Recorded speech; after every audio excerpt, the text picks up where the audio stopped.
just want to get your take on what that senior advisor was arguing there, basically saying there is fuel in Gaza. The Hamas just won't give it to their civilians. I mean, who's right?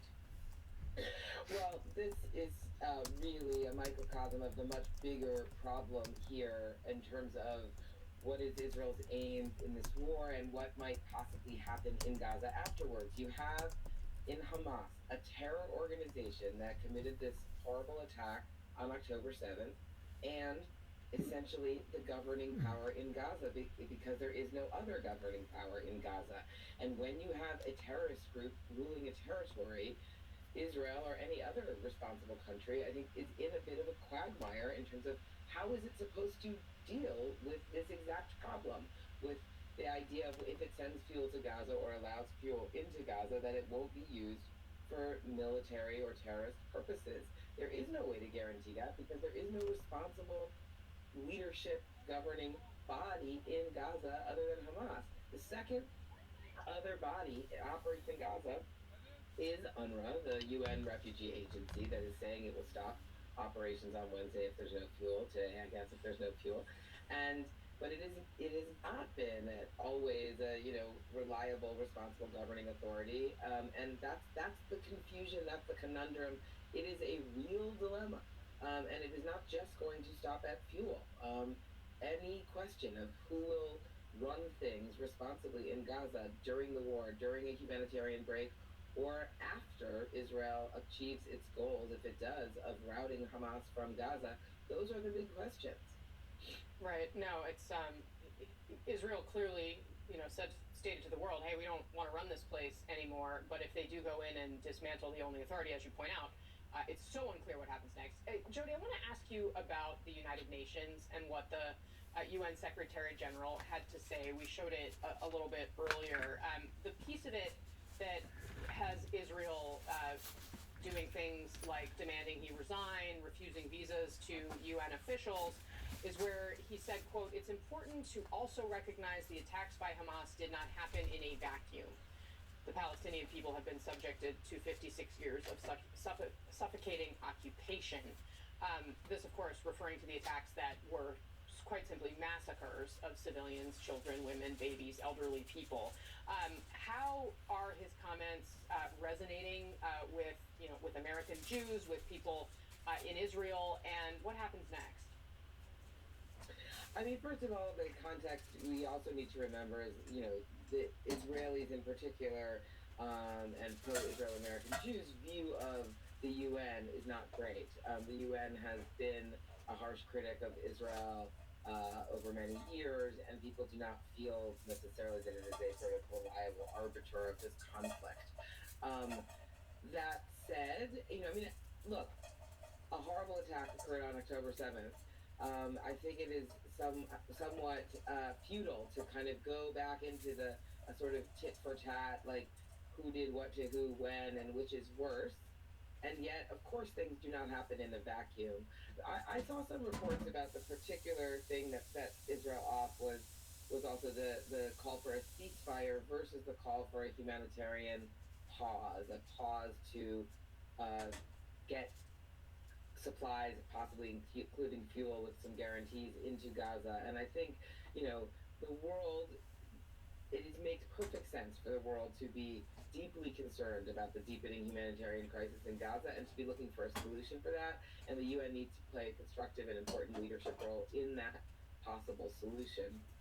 But, the idea of apportioning blame for every particular piece of this horrible situation is very dicey. Yeah, it's really hard. All right, Jody Radorin, thank you very much for being with us this morning. I really appreciate your time today. Thanks for having me.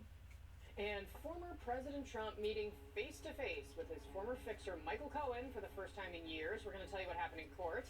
And Trump's former chief of staff granted immunity by special counsel Jack Smith, according to ABC News. What it could mean for the former president's case.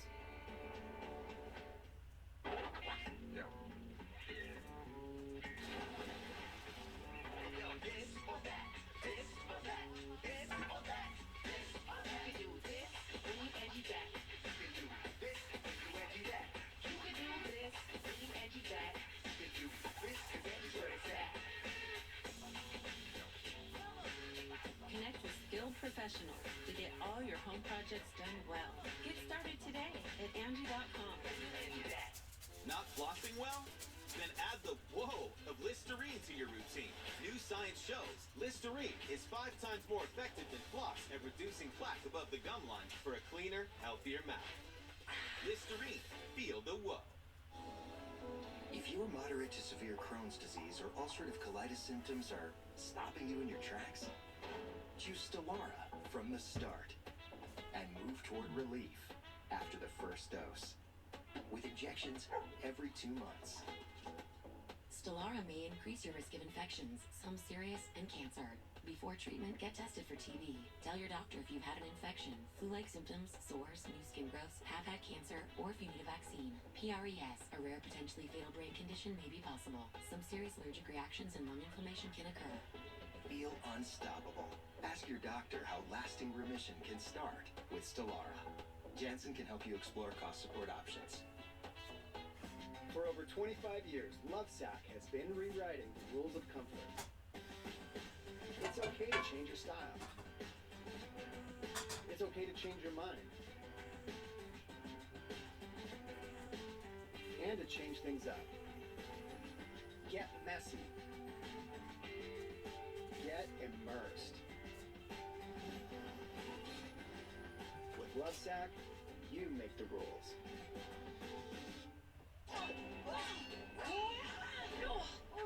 Had enough? No. Arthritis. Here. Aspirin arthritis. Huh. Full prescription strength. Reduces inflammation. Thank the gods. Don't thank them too soon. Kick pain in the Aspirin.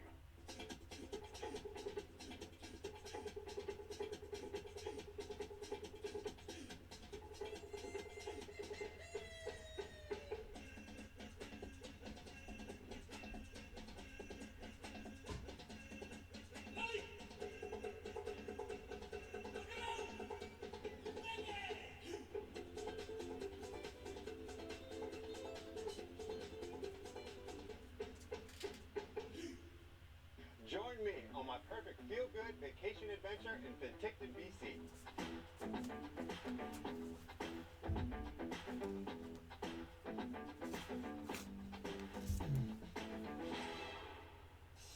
Well, that might leave a mark.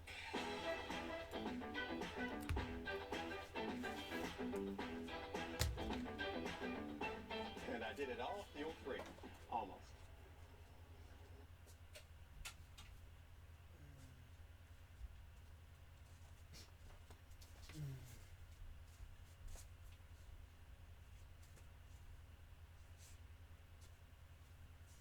Not again. Oh, wow, that's weird. Strange. Not a good faith belief the president had in terms of any fraud. This is fraud itself. The reality is, and his fraud perpetrated upon the American people. In the event that the president's lawyers can show that, hey, he's the president, he has a concern with respect to how elections are conducted in this country, that there be propriety associated with those elections, and he knew that there could be some misgivings, and therefore, Mr. Trump, in speaking about this, harbored a good faith belief that there was something amiss in the elections. Nonsense, will say Meadows. Good faith as to what? We met with Bill Barr in the Oval Office. Bill Barr said, Mr. President, this just ain't panning out, sir. And what then? So the whole issue was predicated, Casey, upon the notion that this was simply fraud. The president knew better, didn't care, and propagated a narrative that was false, period. Right. All right, so quickly, I do want to touch briefly on Jenna Ellis, and I know you and I were chatting about this yesterday as well, because she had this very tearful apology that's a real switch. How significant was her, and this is again the Georgia election case, flipping, basically pleading guilty, now having to testify potentially against the former president? Yeah, Casey, so that's very significant too. In isolation and in tandem, and what do I mean? We have yet another president's lawyer looking at it in isolation, meaning her specific guilty plea, saying that she aided and abetted false statements as we look at her there, being tearful in her court, really allocution, right, admitting that she was guilty. And so alone, with her saying that, being a president lawyer, it's damn.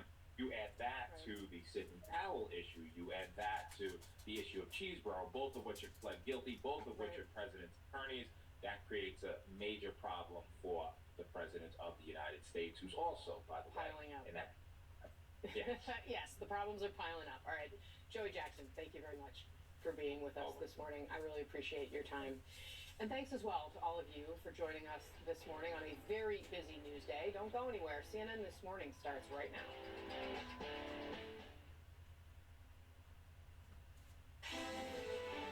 Morning, everyone. Glad you're with us. We are following three big stories breaking overnight. There is a new designee to be House Speaker. Overnight, Republicans nominated Louisiana Congressman Mike Johnson. This morning, many more are sounding much more optimistic than they have in the past 3 weeks ahead of an expected vote at noon. And Israel says no to a ceasefire, continuing bombardment of Gaza overnight. This morning, we're learning new information about how the U.S. is urging caution, looking at lessons learned from Iraq. Also, former Trump Chief of Staff Mark Meadows reportedly strikes a deal with federal prosecutors. ABC News reporting he's offering up testimony about the former president's efforts to overturn the 2020 election in exchange for immunity.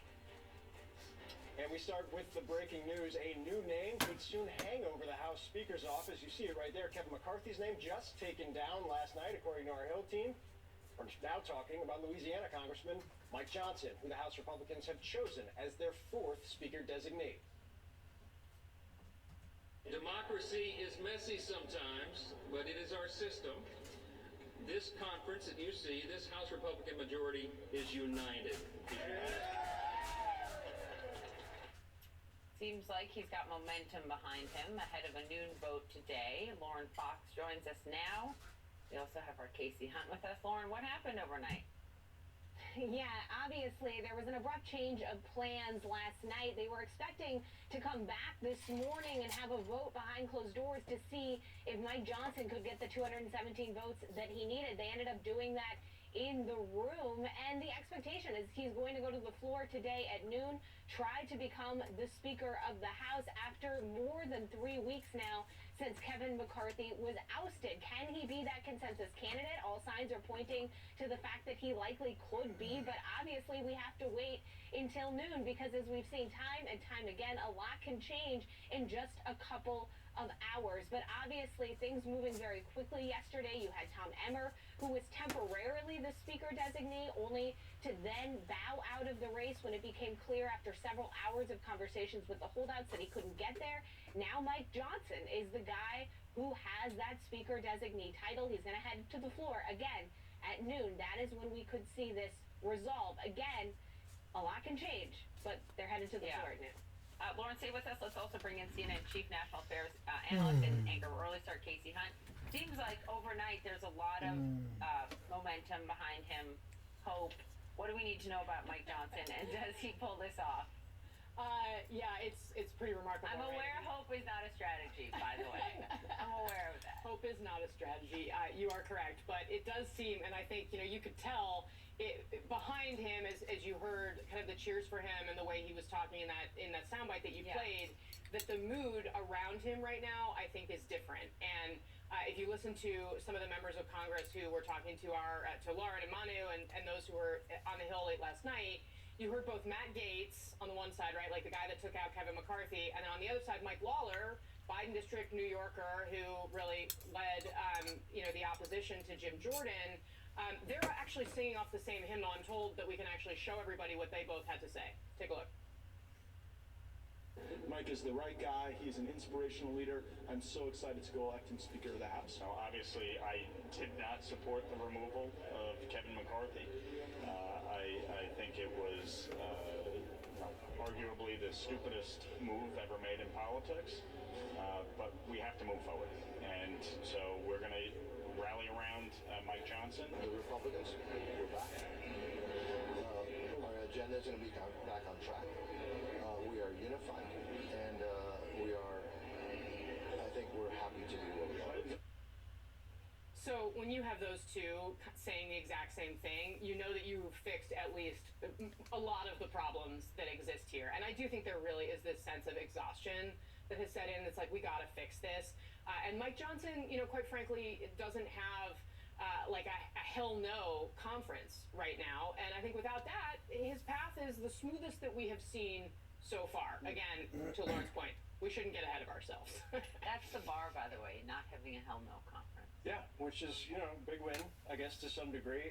Lauren, there were, I think, 20 plus absences last night. And I think the big question that continues to come to mind, Casey's point, there's not like a hell no conference with him. A lot of people don't know him that well. He's affable. People like him generally within the conference. He's a social conservative, rock-ribbed conservative to some degree. But he also led the House Republican efforts to join the Texas lawsuit to try and overturn the 2020 election, talked to Trump constantly about that, used his personal email to try and urge and whip lawmakers to get behind that lawsuit that was thrown out by the Supreme Court. Does that have any effect at all?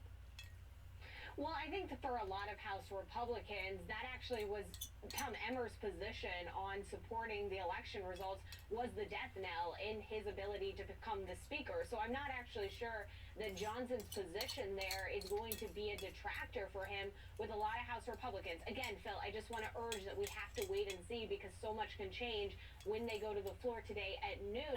You know, one of the other major questions I have about Mike Johnson is where does he stand on policy? Where does he stand on the fact that there's going to be a government shutdown on November 17th if they don't pass a government funding bill? And likely he's going to need some Democratic support to get that across the finish line, given the fact he's got to work with the Democratic-controlled U.S. Senate. So I think there's a lot of questions. Some reporters were trying to press him yesterday if he supported more aid for Ukraine and Israel, and he said that this was not a moment to talk about policy. But if he becomes the speaker today, just shortly after noon, he's not going to have much time to figure out on the job what the next steps are because that government funding deadline is coming down very, very quickly, and it's going to be here before he really knows it. And Casey, could you speak to that point? Phil just pointed out sort of his conservative bona fides, but also is he going to work with Democrats on a plan most urgently to, you know, pass funding for Ukraine and Israel, but also keep the government running here?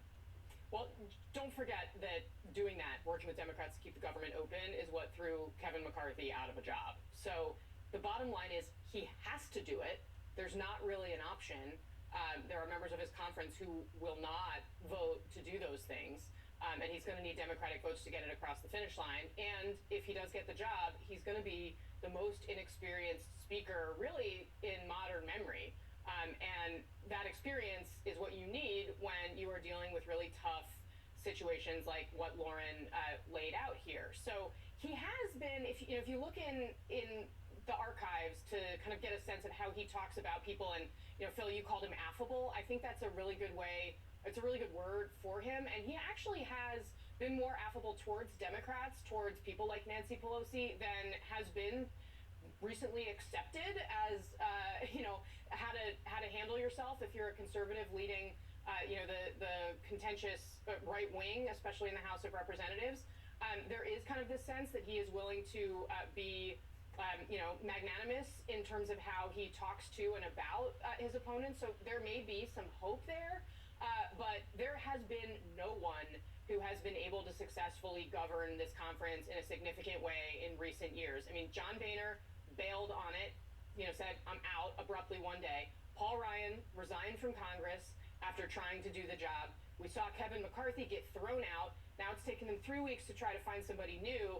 And while they seem to be pretty happy with themselves right now, none of these fundamental dynamics are changing. And they've got 23 days to fund the government, $105 billion emergency supplemental to fund Israel and Ukraine, currently on the table. Let's hope affable works. To some degree, Lauren Fox, Casey Hunt, another busy day ahead. Thanks, guys. Thanks. And in our next hour, we're going to talk with Congressman Tim Burchett. He was one of the 8 Republicans who voted to oust Kevin McCarthy from his speakership 3 weeks ago. We're also going to be talking with the top Democrat in the House Democratic leader Hakeem Jeffries. Well, overnight, Israel rejecting calls for a ceasefire and launching large-scale strikes on Gaza. We're live on the ground in Tel Aviv with the latest. Also, former members of Donald Trump's inner circle appear to be turning on him under legal heat. We'll talk about that ahead. This is American infrastructure. Megawatts of power, rails and open road, and essential services of every kind, all running on countless invisible networks, making it a prime target for cyber attacks. But the same AI-powered security that protects all of Google also defends the systems running America's infrastructure. For these services, for the 336 million of us living here. So many people are overweight now and asking themselves, why can't I lose weight? For most, the reason is insulin resistance, and they don't even know they have it. Conventional starvation diets don't address insulin resistance. That's why they don't work. Now there's Golo. Golo helps with insulin resistance, getting rid of sugar cravings, helps control stress and emotional eating, and losing weight. Go to Golo.com and see how Golo can change your life. That's GOLO.com. So, Why should you like me? I'm a hard worker with a 5-year plan. I like whatever sports team you do, and I don't partake in funny business. All I want to do is make your daughter happy. Ever wonder where the people with all the answers get all the answers? Ask Markham, accountants and advisors. Hi, it's Christina again. I'm here to tell you about an all-new special offer from my friends at Jacuzzi Bath Remodel that you don't want to miss. You already know, Jacuzzi has been making water feel great for more than 65 years. And now, they're bringing you this special TV offer. We're waiving all installation costs and postponing all payments for 1 year. Jacuzzi Bath Remodel has a design you'll love at a price you can afford. And, best of all, they can install it in as little as 1 day with no stress and no mess. Are you ready to see your new shower? Here it is. It's fabulous! Taking a shower had gone from being a joy to being a burden. I was afraid I would fall. I called, and just 1 day, I had a shower I could feel safe in. No matter your situation, Jacuzzi Bath Remodel has a solution for you. From a safer, easy entry shower with features like grab bars and a custom seat to keep you feeling comfortable and independent at home, to a stunning family bath, or how about a luxurious upgrade with a timeless design that will look great for years to come. Plus, they're built to last with a lifetime warranty from an iconic brand you know you can trust. It was done the same day. We did not have to wait. It's absolutely perfect. It's exactly what I was dreaming of. If you haven't already experienced what Jacuzzi Bath Remodel can do for you, your family, and your home, don't wait any longer. Now is the best time to call. It's never been easier. Take advantage of this special TV offer today. Go to JacuzziBathRemodel.com or call 800-321-0299. That's 800-321-0299. Call now.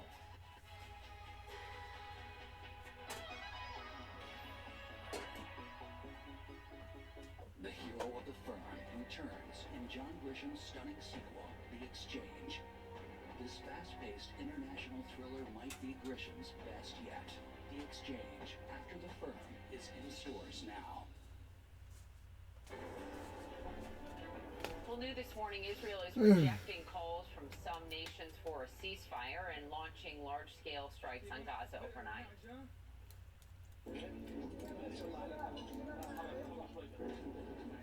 This is video now of a Palestinian man asking about his wife while buried in rubble. Explosions can be heard in the background, and the bombardment coming just hours after the head of the United Nations called Israel's airstrikes, quote, collective punishment of the Palestinian people and demanded an immediate ceasefire at a very contentious Security Council meeting yesterday. Listen to this.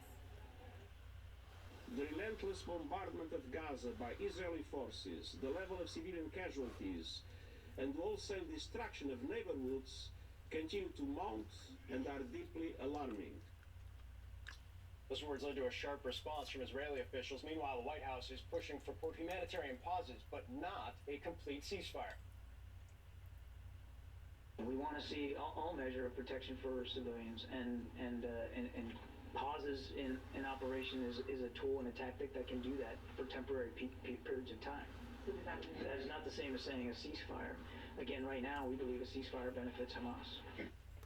We're now learning more about how Hamas may have been able to plan its huge surprise attack on October 7th and massacre without Israel even knowing. Sources tell CNN intelligence shared with the U.S. suggests a small cell of Hamas operatives used a network of phone lines in the underground tunnels beneath Gaza to communicate and plan the attack for more than 2 years.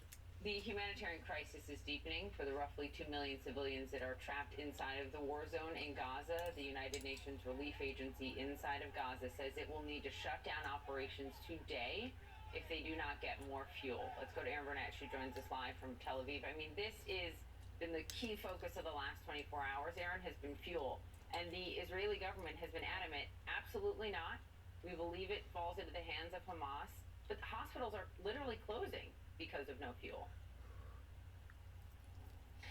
They are, and when we've spoken to doctors, some doctors, are even able to basically, essentially record.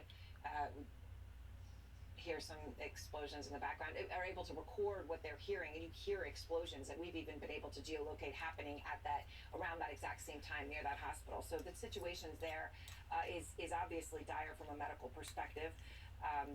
That's the reality on the ground there. They're saying that they need more fuel to even function. Obviously, as you know, operating without morphine, the situation dire. We also have now images of Egypt using these giant cement slabs, Phil and Poppy, that they've been putting back in front of that Rafah crossing. They say they can lift when they need to let aid in. But nonetheless, the images, the power of such massive concrete blocking that is not lost on anyone. Aaron, I remain struck by what we heard from Yocheved Lipschitz yesterday, one of the hostages who was released, about her frustrations about how little they seem to know in terms of the IDF, in terms of Shin Bet, even though there were signs. The new reporting we have on Hamas's extensive planning for this attack is staggering in its entirety. It absolutely is. And you heard from Yocheved Lipschitz her frustration. I was actually spent about 45 minutes with her grandson last night, and he shared that incredible frustration, that why would his grandmother and all of these innocent people have been put in such a horrific situation because of this failure. And the reporting, Pamela Brown saying that they were using landlines, they were deep underground, but that then when they were actually doing the preparations above ground, right, like actually the dry runs, that Israel saw it and just didn't recognize it for what it is, thought it was more of the same. So it's sort of sometimes that something is staring you in the face and you don't necessarily recognize what it is. But we've seen the battle plans. I've seen them from two of the kibbutz that were found on the Hamas shoulders. They are dated a year before. They're extremely specific. But the landlines part, the numbers are actually in the documents. And you see, sort of an X and an extension, almost sort of like a corporate office type of thing. It is truly staggering. And Pamela's reporting showing that they were doing this meetings in person, deep underground, and keeping it to just a few people for so long.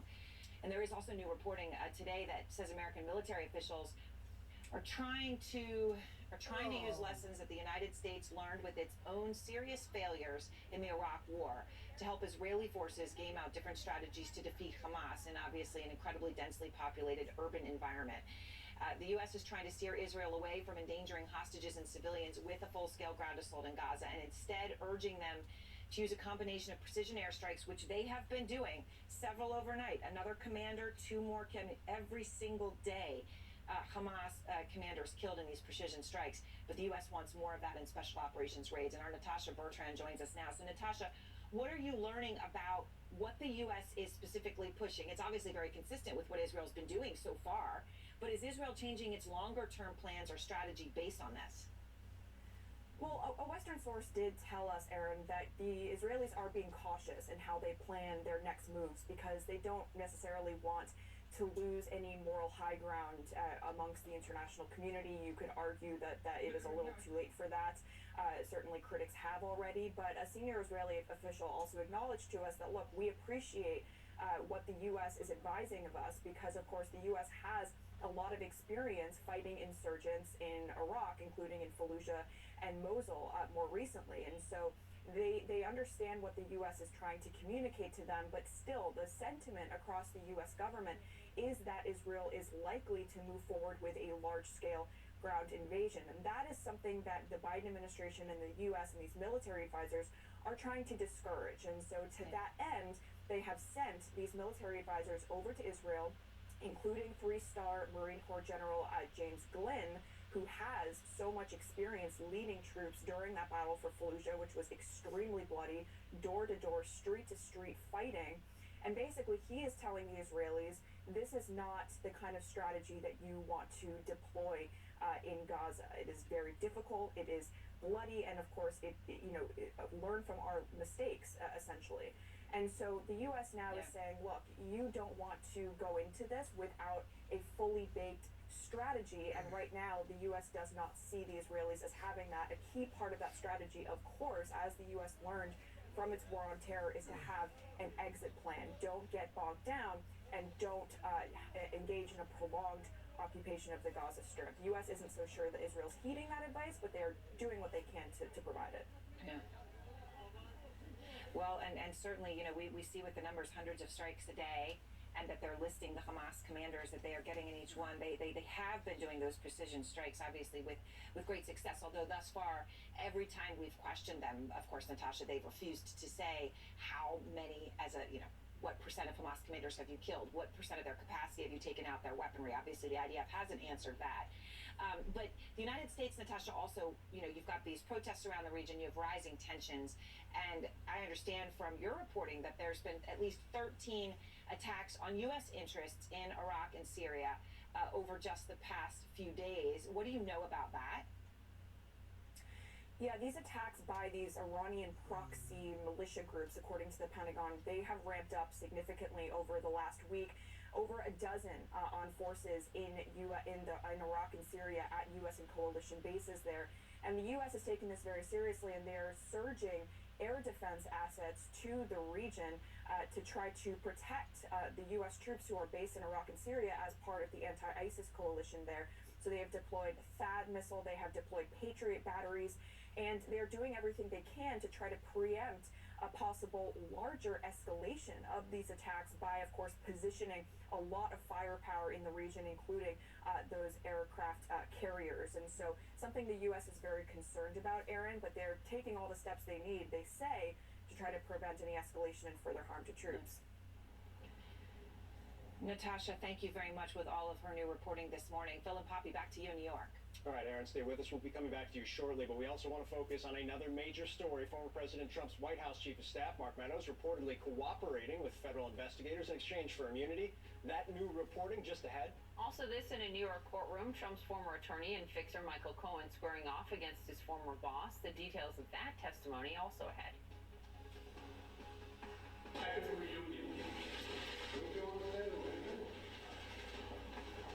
Say acting saved your life. The OWN Spotlight 3-week event kicks off with Kerry Washington. You confronted him, but you kept the secret. I knew I needed help.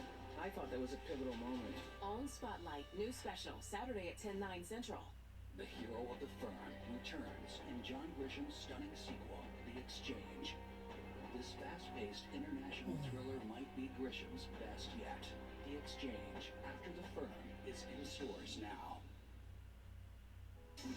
If we weren't proud of the craftsmanship and level of detail that go into every pair of Warby Parker glasses, well, we probably wouldn't show you how they're made. Including this part, which is our favorite. Wow. And this is also great. Each pair comes standard with lenses that are scratch resistant, anti-reflective, and UV protective. Try 5 pairs for free at warbyparker.com. We just signed the lease on our 3rd shop. My assistant went to customink.com to get new uniforms with all the locations. He found great products, uploaded new art, and had boxes sent to all the shops. Custom Ink makes it so easy. Get started today at customink.com. I was stuck. Unresolved depression symptoms were in my way. I needed more from my antidepressant. Vraylar helped give it a lift. Adding Vraylar to an antidepressant is clinically proven to help relieve overall depression symptoms better than an antidepressant alone. And in Vraylar clinical studies, most saw no substantial impact on weight. Elderly dementia patients have increased risk of death or stroke, report unusual changes in behavior or suicidal thoughts. Antidepressants can increase these in children and young adults, report fever, stiff muscles, or confusion, as these may be life-threatening, or uncontrolled muscle movements, which may be permanent. High blood sugar, which can lead to coma or death, weight gain, and high cholesterol may occur. Movement dysfunction and restlessness are common side effects. Stomach and sleep issues, dizziness, increased appetite, and fatigue are also common. Side effects may not appear for several weeks. I didn't have to change my treatment. I just needed a lift. Ask about Vraylar and learn how AbbVie can help you save.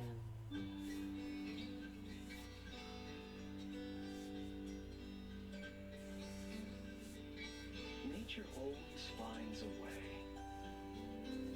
to bring us back to exactly where we were supposed to be in the first place.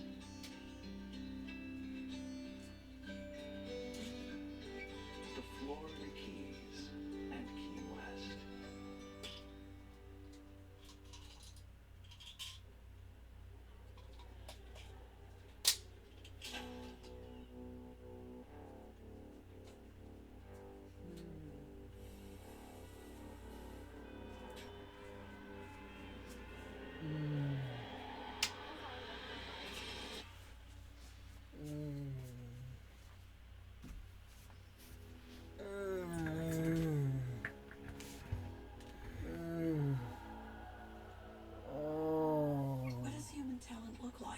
Just go on Fiverr. See for yourself.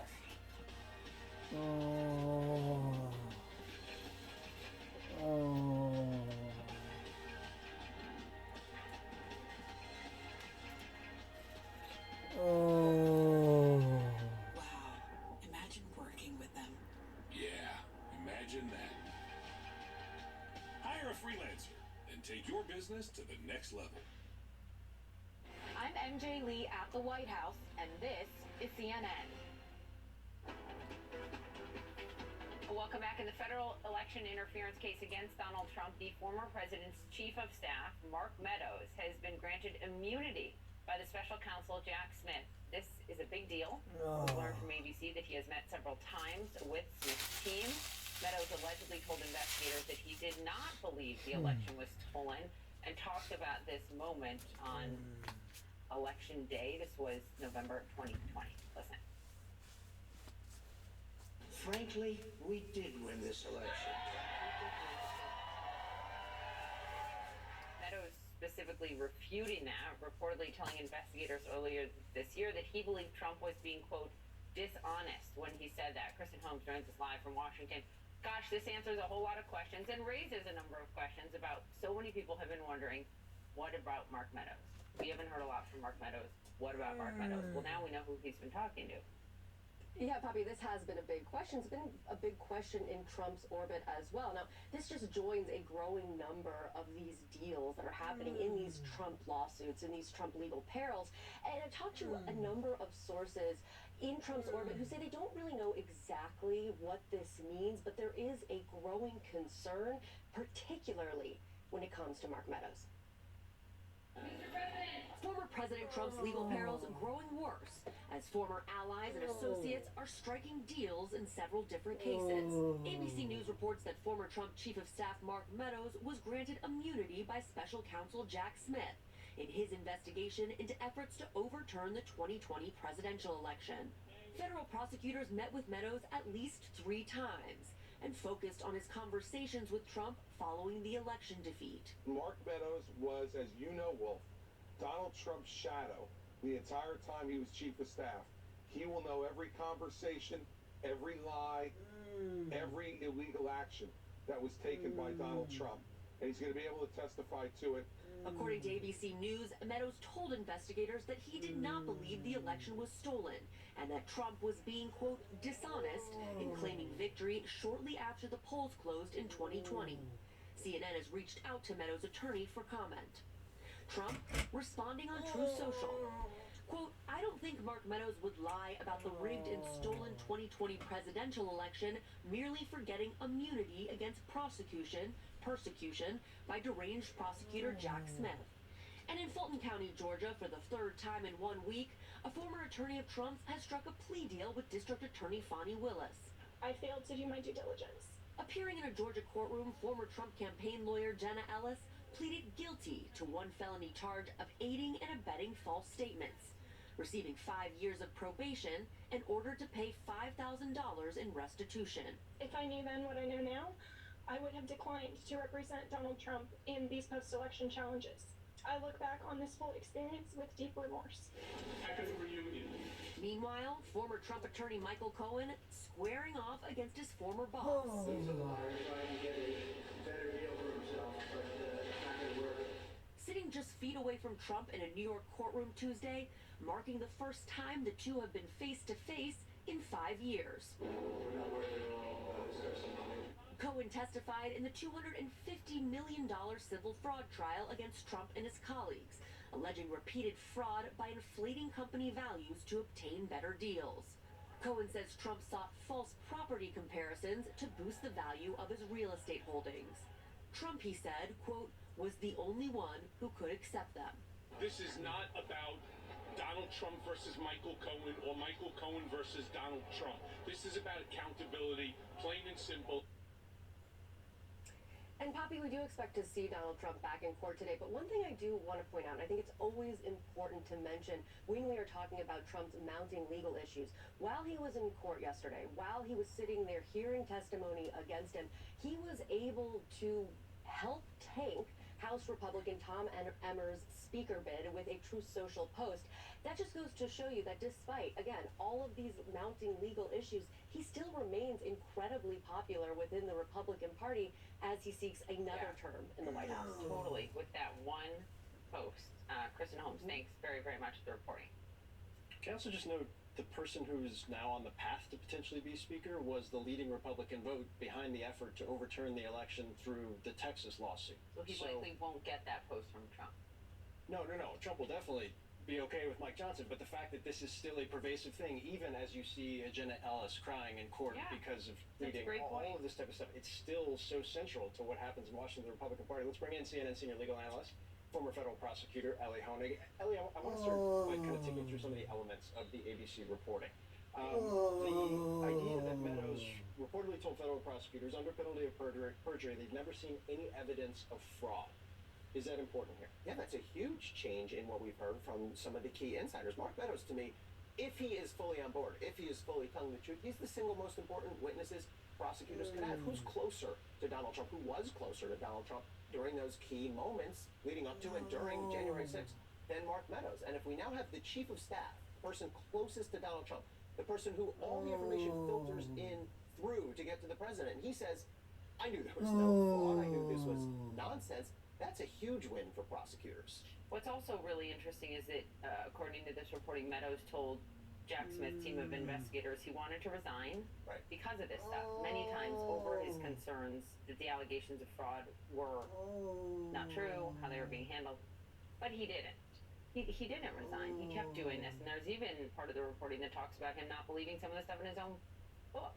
Yeah, that makes him actually a bit of a problematic witness. First of all, the fact that his book is 320 pages. It's filled with lies, according to his own testimony now. And that's a problem. I mean, look, no witness is perfect for prosecutors, but now if you are going to put Mark Meadows on the stand, he has to say, yes, I lied to the American public for a long time. My book is filled with lies, but now I'm telling the truth. There's ways to deal with that as a prosecutor. You have to explain why this person has now seen the light.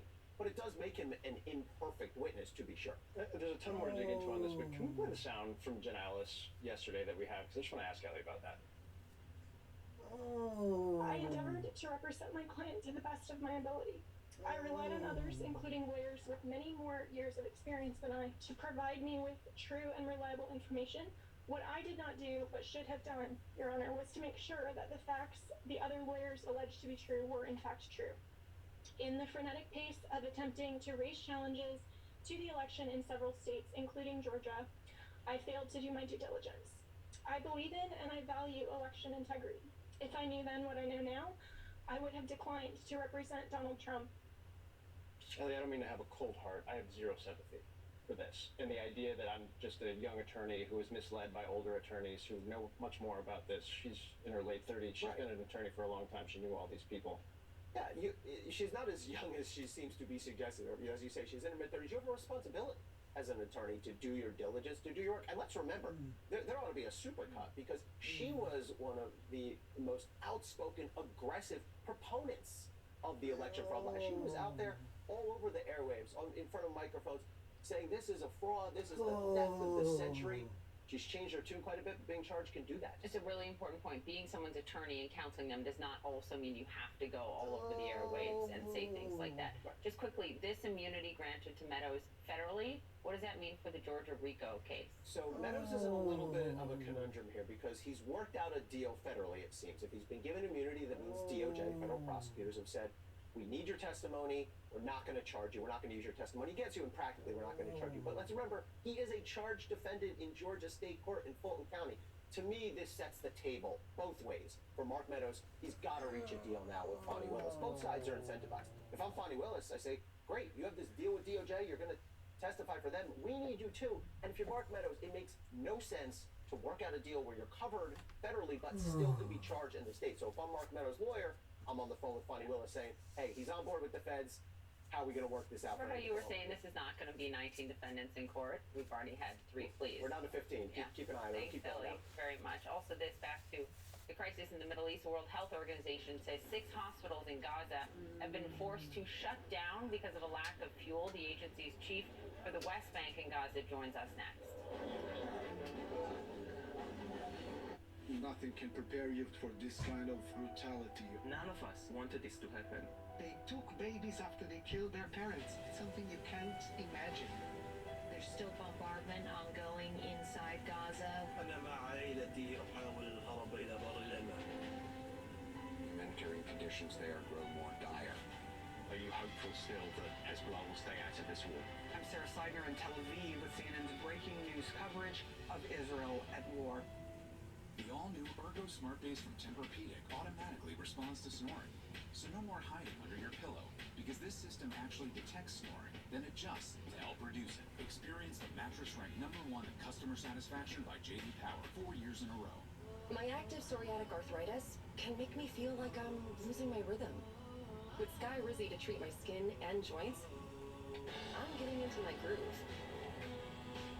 Along with significantly clearer skin, Skyrizi helps me move with less joint pain, stiffness, swelling, and fatigue. And it's just 4 doses a year after 2 starter doses. Skyrizi attaches to and reduces a source of excess inflammation that can lead to skin and joint symptoms. With Skyrizi, 90% clearer skin and less joint pain are possible. Serious allergic reactions and an increased risk of infections or a lower ability to fight them may occur. Tell your doctor if you have an infection or symptoms, had a vaccine, or plan to. Thanks to Skyrizi, there's nothing like clearer skin and better movement. And that means everything. Now's the time to ask your doctor about Skyrizi. Learn how AbbVie can help you save. Nikki Haley's record on China as Governor Haley rolled out the red carpet for Chinese companies. They want to do business in South Carolina. Our home, your home. She gave them millions in tax breaks, subsidies, free land. The Communist Party-owned high-tech company got 200 acres, 5 miles from an army base. I think China is really in good faith doing quite a bit. They are a really great friend of ours. Nikki Haley, questionable judgment, dangerous from China. Never back down is responsible for the content of this advertising. So you have diabetes and your glucose is heading low. Good thing the new Dexcom G7 can alert you before you go too low. Now that's more peace of mind with Dexcom G7. The new CNN Prime Time is where the truth shines. The day's biggest stories. The night's most essential reporting. This is the new CNN Prime Time. Weeknights starting at 7 on CNN.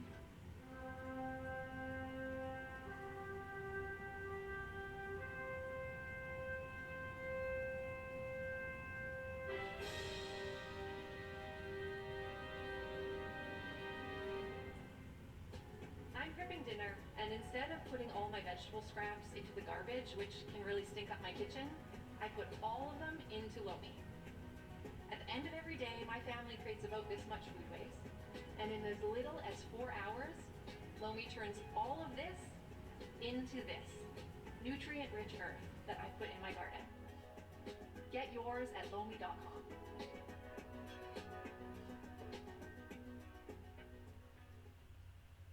When Lila was ready to sell her ring, she sent it to Worthy, where they took care of everything and auctioned it on her terms. Then, Worthy sent Lila her money. You're worthy of more. Get started at Worthy.com. The Whole Story with Anderson Cooper, Sunday at 8 on CNN. Closed captioning is brought to you by Christian Faith Publishing. Write for a higher purpose. Publish with us. Christian Faith Publishing is an author-friendly publisher who understands that your labor is more than just a book. Call for your free author submission kit. 800-455-1827. New satellite images appear to show Egypt sealing off the Gaza border in between aid convoys. Excuse me. So these images are from Tuesday. They show an unbroken shadow of a cement slab wall. And then you can also see a crane in the satellite image, which suggests that Egypt is able to lift the cement slabs to reopen and close the crossing quickly.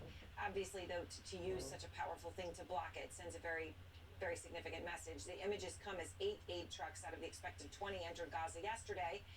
And a UN relief agency says relief operations could shut down at the end of the day today. And obviously, when you say 8 out of 20, keep in mind on a regular day, it would be hundreds of trucks that would be going in. So it's already almost nothing that would be going going in, even if those were successful. The World Health Organization says 6 hospitals in Gaza have been forced to shut down because of a lack of fuel to power their generators, and the UN says Gaza needs more than 42,000 gallons of fuel every day to power UN facilities, hospitals, and other humanitarian aid. So that's their number per day for humanitarian needs, 42,000 gallons per day.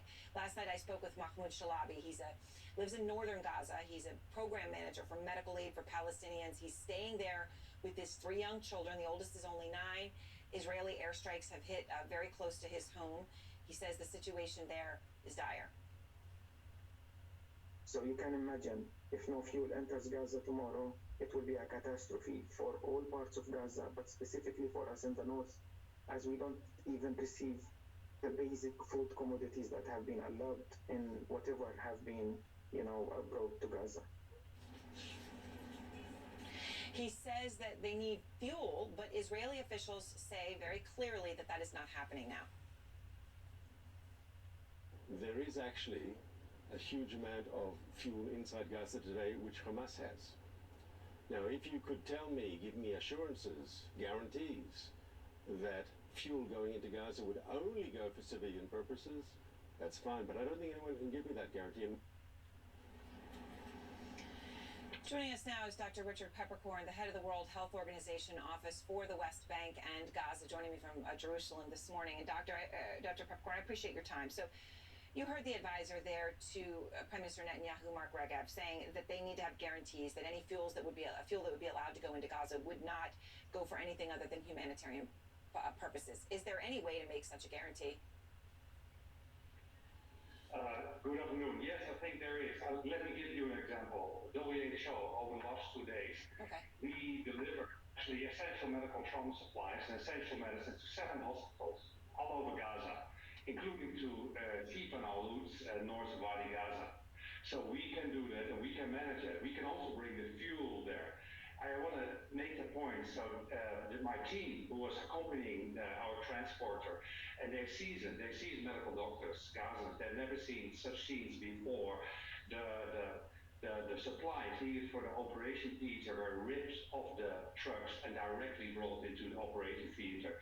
So on the fuel situation, UNRWA is coordinating this, and indeed, like we don't have fuel left for I think one and a half day or something like that. It's not just fuel for hospitals requirements, but it's also fuel for water desalination plants, for bakery, and of course to run the UNRWA core operations.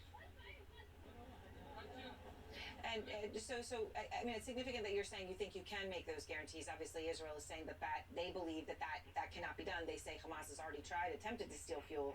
You said something, though, Dr. Peppercorn, there that I wanted to give you a chance to elaborate on if you're willing. You said that your teams on the ground have never seen such scenes before. We've heard about operating without morphine. I've spoken to doctors there, and the excruciating exhaustion and pain in their voices is palpable. But can you talk specifically about these scenes that no one has seen before and let us see them? Yeah, I want to go back to the former question. I think the UN and the one UN, I think if we are able to bring those medications and food, etc., to the facilities who need it most, we also are able to bring the fuel to those facilities. Going back to your question, yeah, they've never seen scenes like that before. There's occupancy rate of 150%. Within Shifa Hospital, there's about 5,000 IDPs, and on their compound, close to 40,000. Same in Al-Quds, 12,000 IDPs. They have to do operations in the smaller operations on the corridors, etc. They cannot do proper. There's a lack of anesthetics, so many of the operations take without anesthetics. And going back to the fuel, they've expanded the ICU units 50. There's neonates, etc. And if there's no fuel, I mean, it's a death sentence. It's a death sentence for all those critical patients. Yes. A death sentence. All right, Dr. Peppercorn, I appreciate your time. Thank you very much. And Phil and Poppy, back to you.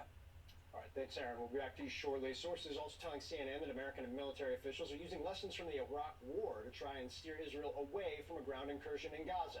Democratic Senator Chris Murphy has said Israel should not repeat the mistakes the U.S. made in the wake of 9/11. He's going to join us live next. And an off-duty pilot accused of attempting to shut down the engines of an Alaskan Airlines plane mid-flight now denying he had any medication, but mentioned taking psychedelics days before the flight. The hero of the firm returns in John Grisham's stunning sequel, The Exchange. This fast-paced international thriller might be Grisham's best yet. The Exchange, After the Firm, is in stores now. Your Medicare choices matter. That's why there's Plan Enroll.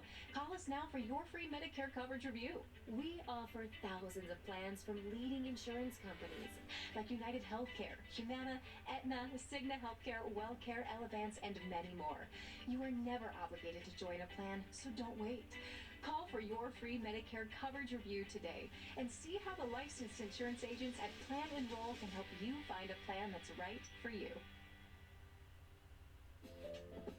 Every detail counts. That's why I lived my life with Lexi B2 hearing aids powered by Bose. When I began experiencing hearing loss, I knew I needed the best of the best. Lexi B2 hearing aids powered by Bose are app-controlled and self-fitting, which means I can tune and customize them to my needs and preferences on the Lexi app and enjoy high-quality hearing. Take the lead and call or order online at lexihearing.com to receive your Lexi B2 hearing aids powered by Bose today. At Grainger, we're for the ones who pay attention to every little detail. We're the same way, offering access to product experts to help you quickly and easily find what you need. Call, click Grainger.com, or just stop by. Grainger, for the ones who get it done. I had 8 UTIs in 1 year. This inspired me and my partner Spencer to launch Eucora. Eucora makes effective urinary tract health products. It truly works miracles. The peace of mind I've been looking for. Go to Eucora.com to learn more. No matter what type of severe asthma you have, Tespire can help you have fewer attacks and relieve your asthma symptoms. Tespire is an add-on treatment for people 12 and over. It is not a rescue medication. Don't take Tespire if you're allergic to it. Allergic reactions may occur and can be serious. Rash or eye allergy can happen. Don't stop your asthma treatments unless your doctor tells you to. Tell your doctor if you have a parasitic infection or your asthma worsens. Sore throat, joint, and back pain may occur. Avoid live vaccines. No matter who you are, ask your asthma specialist about Tespire today. The first time you connected your GoDaddy website and your store was also the first time you realized. Well, we can do anything. Cheesecake cookies? The Chookie! Manage all your sales from one place with a partner that always puts you first. Start today at GoDaddy.com. When I started Bright Star Care, I had one focus: to provide a higher standard of care. Safe, reliable, nurse-led care right in people's homes. That's been my goal for 20 years, and it always will be. Now, local agencies are looking for experienced nurses and caregivers who have the passion it takes to deliver that higher standard of care. Shopping online comes with digital threats, so turn on NordVPN. Steer clear of phishing websites and encrypt your online traffic. Get the deal now. Hi, I'm Sharon, and I lost 52 pounds on Golo. On other diets, I could barely lose 10 to 15 pounds. Thanks to Golo, I've lost 27% of my body weight, and it was easy. What you're seeing today is a successful eye surgery. And this, the dedicated hours of virtual training that made it happen. Academic advancements are being achieved every day through collaborative hands-on learning. Upskilling careers, now made possible through immersive environments. These are the ways the metaverse is being used today.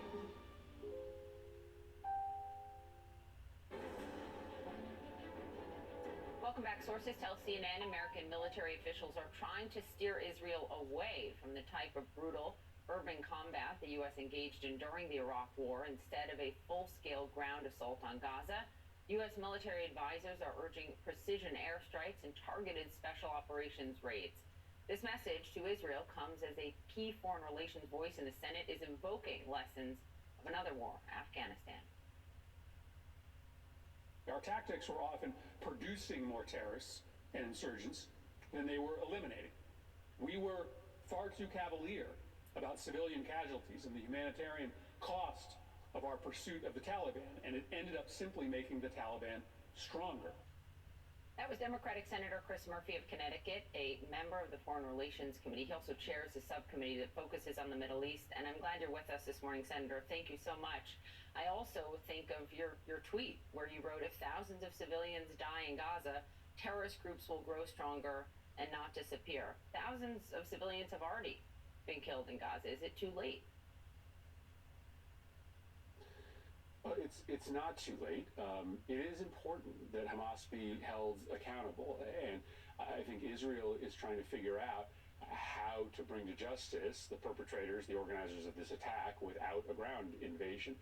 The world is safer if Hamas doesn't get away with this. The United States is less likely to be attacked by terrorists in the future if the organizers of this plot are brought to justice.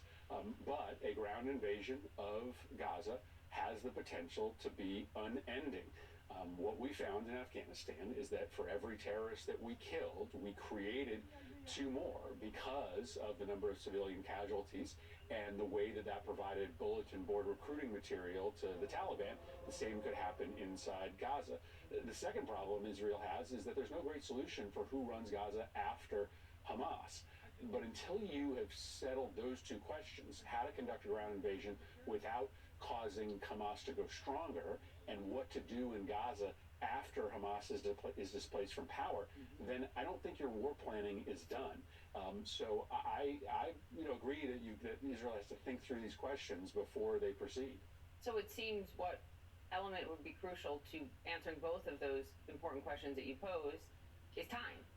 Is taking the time to figure out what is next and how to get these innocent civilians out or to safety. And that would require a ceasefire, something that you called for just in 2021 during the escalation of violence and between Israel and Gaza. But the White House is not supportive of that, and Netanyahu and the Israeli Defense Forces say no. What do you say? Is it time for a ceasefire?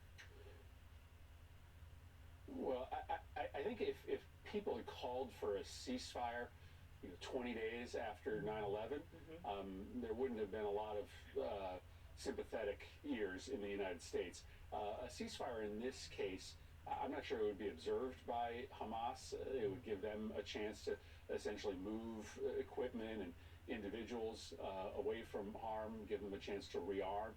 I do think that what Secretary Blinken suggested yesterday is probably key, which is temporary pauses in operations and airstrikes in order to allow humanitarian assistance in and perhaps to allow the hostages to get out. So that may not qualify as a ceasefire, but to stop hostilities for periods of time for humanitarian purposes and to get the hostages out, that's something that I could support. Because of the lack of fuel that Israel is not allowing into Gaza, the WHO says 6 hospitals. They're closed overnight, and Mark Regev, a senior advisor to Netanyahu, explained to Jake Tapper yesterday why they're not allowing it in. Listen. The same fuel is stolen by Hamas, and as you've said correctly, they control Gaza. They're the only people there with guns. They can take what they want. They take that off for their military machine, and they use that for rockets. For rockets and for their underground network of tunnels. Right, for the oxygen in the tunnels. Correct. Right. And we obviously want to deny them that. But at the same time, the WHO is specifically laying out, because of this lack of power, even 130 premature babies, they said, are at risk of dying. Is it a mistake for Israel not to allow fuel in? It is. Fuel has to be let into Gaza, period, stop. The consequences of fuel not coming in are so far-reaching that it's hard to get your head wrapped around it. Yes, of course, the first thing you think about is these hospitals that shut down, the NICUs that literally can't power themselves. But it's also water treatment and desalinization facilities that can't operate. You could see a massive cholera outbreak. It is possible to bring fuel into Gaza and direct it to hospitals, to critical civilian infrastructure without it getting into the hands of Hamas. UNRWA can do that. The Red Crescent can do that. You can put protocols and safeguards around the delivery of fuel to make sure that it gets to the right places, but it is simply not acceptable to cut the entirety of Gaza, including 1 million plus children, off from fuel that keeps people alive. Not acceptable for Israel to keep doing this. Senator Chris Murphy, thank you for being with us. Come back soon. Thank you. Hurricane Otis making landfall in Mexico as a Category 5 storm, a first for the East Pacific. We're tracking that storm. And the humanitarian crisis in Gaza is getting worse. As Poppy was just noting, the fuel shortage is forcing hospitals to close. Matt Miller from the State Department joins us just ahead. We're going to ask him how much needed aid can get into Gaza without getting into the hands of Hamas. Stay with us. The new CNN Prime Time is where the truth shines, taking you to the heart of the story. We start with breaking news for you this evening. We are just about 3 miles from the Gaza border. And breaking through the noise. Interesting conversation about where we are in America right now. The day's biggest stories. What we have been seeing in Israel is unprecedented. The night's most essential reporting. It's not about what I believe, it's about whether there is evidence. This is the new CNN Prime Time. Weeknights starting at 7 on CNN. This is spring semester. There are over 13,000 U.S. school districts which have become top targets for ransomware attacks. But there's never been a reported ransomware attack on a Chromebook, which is why thousands of schools, like the Fairfield Sassoon Unified School District, switched to Google Tools for education. So they can focus on teaching, and 22,000 students can focus on learning, knowing that their data is secure.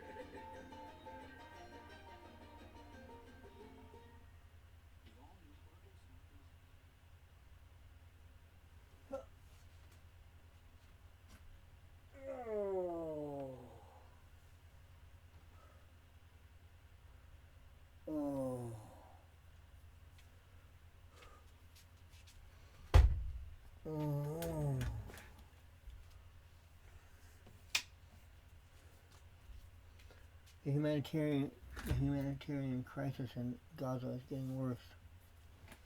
I hope my diverticulitis is not getting worse.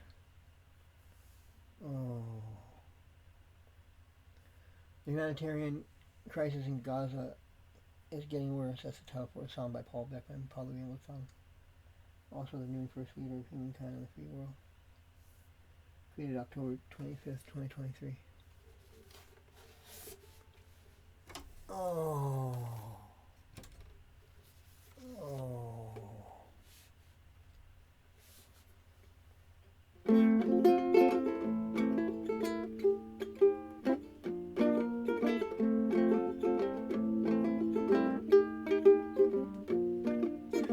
The humanitarian crisis is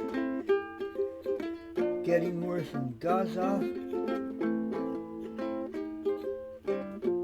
The humanitarian crisis is getting worse in Gaza.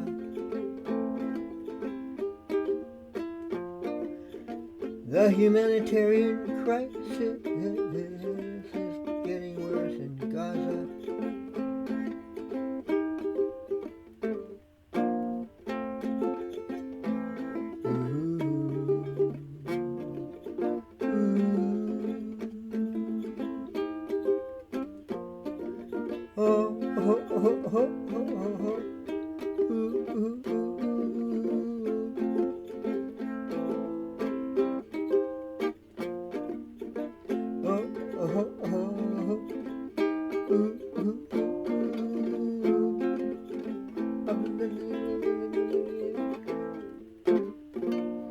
The humanitarian crisis is getting worse in Gaza.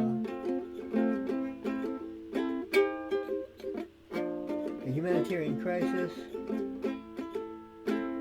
is getting worse in Gaza. Well, let's use this song to put a positive spin on such news, and then it'll get better. Something will be done to the letter to improve things so that babies on incubators won't die. People on self-support won't die. When hospitals run out of fuel, let's hope, let's see a positive spin on the fact that the situation for humanitarian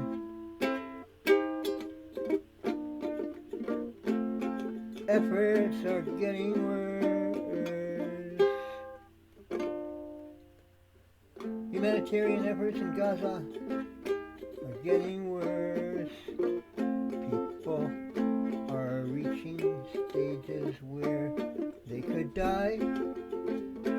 They don't get enough food or water or power to their generators. So that they could get water happening again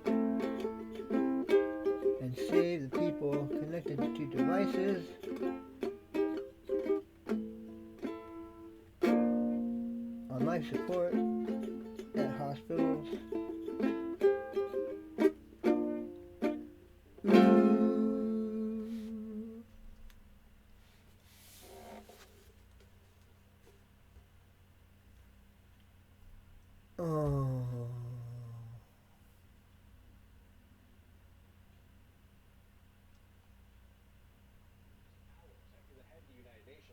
Israel's airstrikes, quote, collective punishment of the Palestinian people and demanded an immediate ceasefire at a contentious Security Council meeting.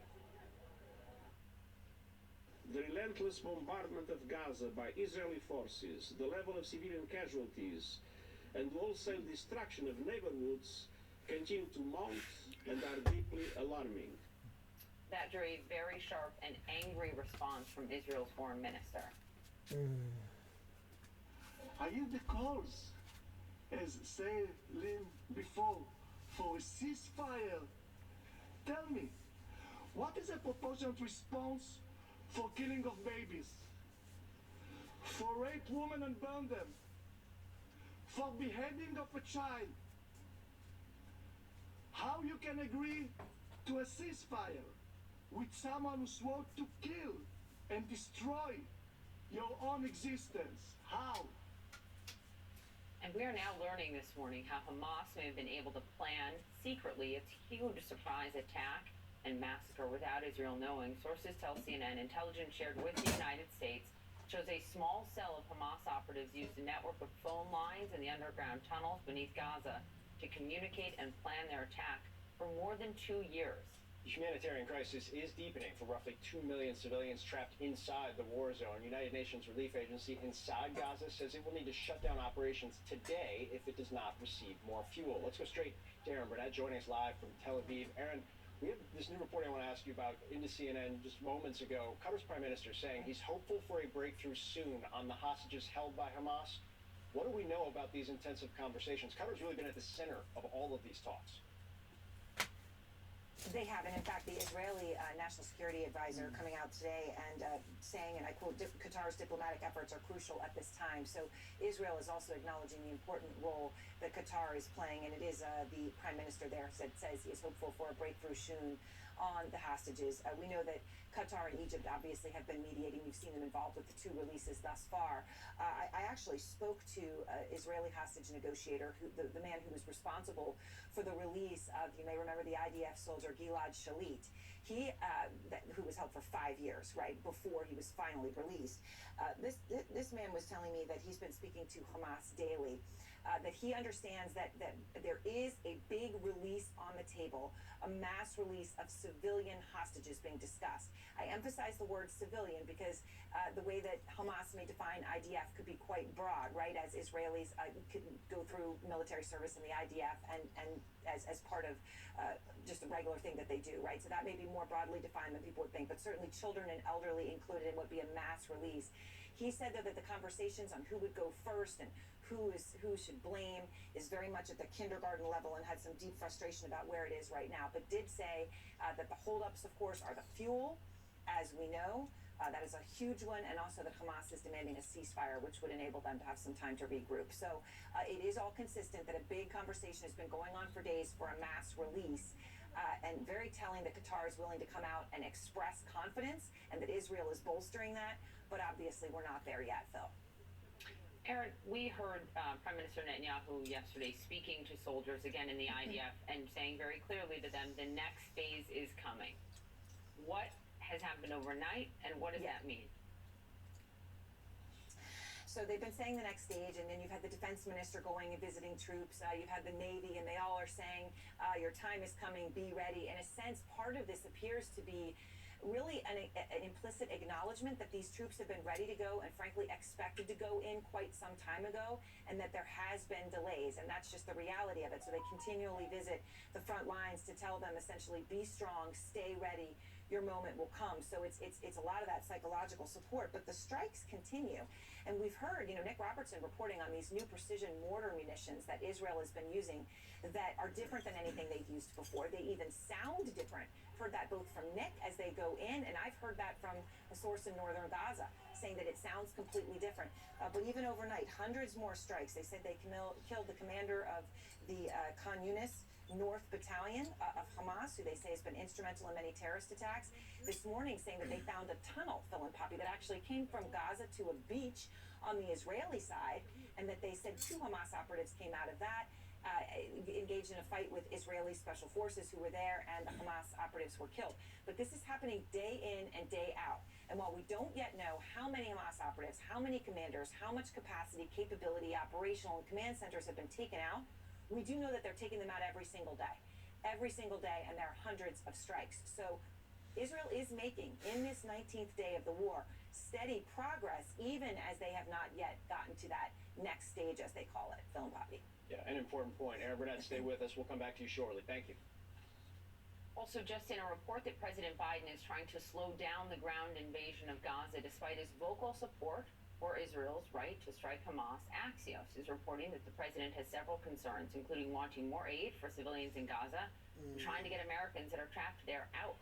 Axios also says President Biden is motivated by military concerns, including fears of a ground invasion with a huge civilian death toll that does not destroy Hamas, and a widening of the war. It comes as sources tell CNN that U.S. military advisors are invoking lessons learned from the war in Iraq and Afghanistan to urge Israelis to avoid an all-out ground war in Gaza. With me now from the State Department, spokesperson Matt Miller. And Matt, I really appreciate your time this morning. Let's just begin on that news. Is it the administration's goal to slow down Israel?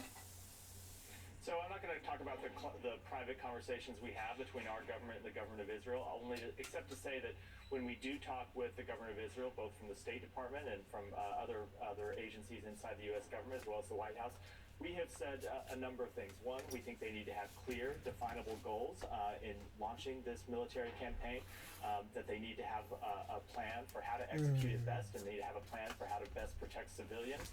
We know that that's important to them. It's important to us. You've heard the president speak to this a number of times, and of course the secretary has spoken to this a number of times.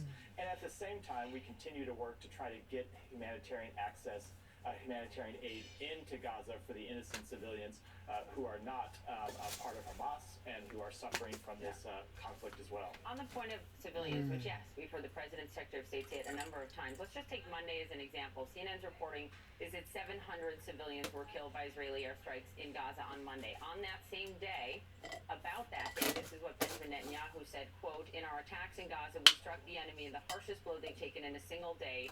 We killed dozens of terrorists, possibly even more." Is it the Biden administration's position that it is comfortable with about 700 civilian deaths with dozens of terrorists being killed in the same day? Because that is what Netanyahu is saying they're achieving at this point. We don't want to see any civilian die, whether it be in Gaza or whether it be anyone else or anywhere else. We mourn the loss of every civilian life. The unfortunate truth, however, is that Hamas uses the civilians of Gaza as human shields. They embed their infrastructure in schools, in hospitals, in residential apartment buildings, and so it's very difficult for Israel to conduct this operation when Hamas is embedding itself inside the civilian population. What they do is warn civilians to vacate areas before they conduct strikes, but we are in constant communication with them about how best they can do that and encouraging them to act within the laws of war. As the president has said, it's important that democracies it's important that democracies respect all human life. It's important that democracies follow the laws of war and follow international law. That's what we expect Israel to do, and we'll continue to be in conversation with them about that. Matt, let me ask you about this brand new reporting out of Qatar that the foreign minister and the prime minister of Qatar have just said that they are hopeful for a breakthrough soon on hostages. Should American families waiting for hostages, Israeli families waiting for their loved ones, also be more hopeful this morning? I don't want to say more hopeful or less hopeful. I'll just reiterate what we said from the beginning, which is it is one of our top priorities to try to get these hostages home. The Secretary and the President were involved in efforts to try to get the hostages released in the early aftermath of the October 7th attacks. The Secretary had an initial phone call with the Prime Minister of Qatar, and then we, of course, traveled to the region. We had meetings with them where we talked about work to return these hostages. You've seen very initial efforts with 2 American citizens released and 2 Israeli citizens released over the weekend. And so we are continuing to work with the government of Qatar. We are very appreciative of the efforts that they have made. It's been very important in the progress that we have had so far. We know that there are still 10 Americans who remain unaccounted for, and we do know, unfortunately, that some of those are hostages, as of course a number of other foreign nationals and ultimately hundreds of Israeli citizens. So we're going to continue to work on it, but one of the things I'll say is we have found that throughout talking about our work publicly in such a sensitive, delicate area isn't actually helpful to our goal of trying to get these hostages released. Matt, let me ask you about Americans that are stuck in Gaza, not hostages, but Americans stuck there. We heard from John Kirby at the White House yesterday. He said there's not a place in the world where the Pentagon doesn't have contingency plans on the shelf. But I want you to listen to something that Sami Nabulsi told us. He is a friend of a American couple stuck there with their 1-year-old. Listen. And that statement by Secretary Blinken is one of 2 things. It's either not true or it's wordplay. So physically at the crossing, there are no militants. There are no military or government personnel at all on the Palestinian side. Aboud sent me videos and pictures of him at the crossing, and literally the only thing between him and Egypt is a series of gates that are just closed.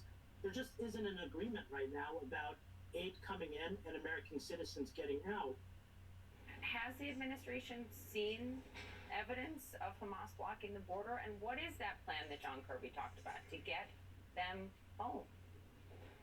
Let me explain what's happening here, because it is a very complicated situation. So the Rafah border crossing is similar to a lot of border crossings you may have been through in your life. There is an Egyptian side, the southern side of the crossing, and there is a Gaza side.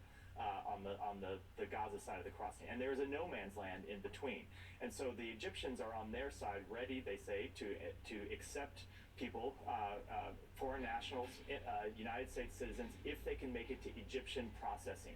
On the other side, we have seen a couple of things. At times, as in the clip you just showed, Hamas has had no one there manning the border station. Remember that this is an area that is administered by Hamas. Hamas has been the government of Gaza for some time, and they, before this conflict, manned that border station.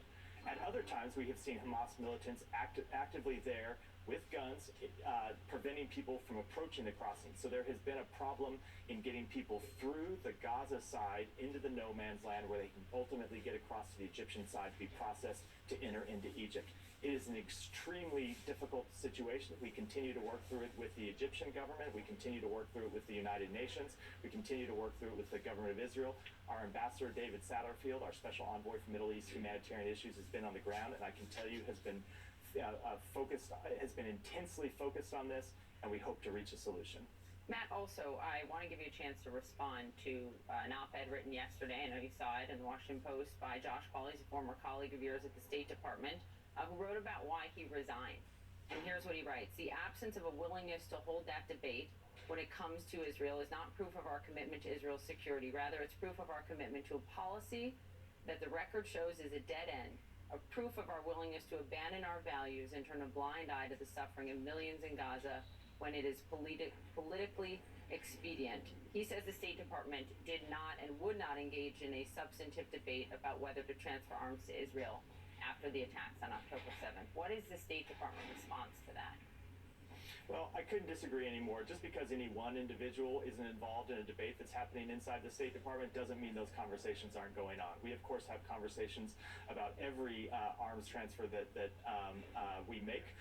They are discussed both here at the State Department and throughout the interagency, at the Defense Department and the White House, and ultimately we make the decisions that we think are best for the interests of our partners, our allies, and for the interests of the national security of the United States. I will say that we have been focused on 2 things. Number one, making sure Israel has what it needs to defend itself. I think you always have to go back to the context of this, which Israel suffered a deadly terrorist attack in which armed militants came into Israel and killed civilians, women, children, elderly, took many of them hostage, And those terrorist attacks are ongoing. So Israel has a right and an obligation to defend itself as any country would. At the same time, we continue to make very clear that we expect them to behave in the laws of war. And this is the really important thing that I think sometimes gets lost in this debate, it is the United States that has brokered the agreement to get humanitarian access into innocent civilians in Gaza. It is the United States that is working to set up areas inside Gaza where civilians can be safe from harm. So while yes, we have focused on doing what we need to do so Israel can defend itself, it is the work of our diplomats and others in the White House and others in the national security establishment who are working overtime to try to ensure that civilians are protected to the maximum extent possible. Just to put a button on it, you're saying you had the debate internally, he just wasn't there for it? I'm not going to be that specific other than to say, as I said generally, lots of times you'll hear people say, oh, this conversation isn't going on. I can assure you that we are discussing every one of these issues at senior levels and throughout the agency. Matt Miller with the State Department, appreciate the time very much. Thank you. Thank you.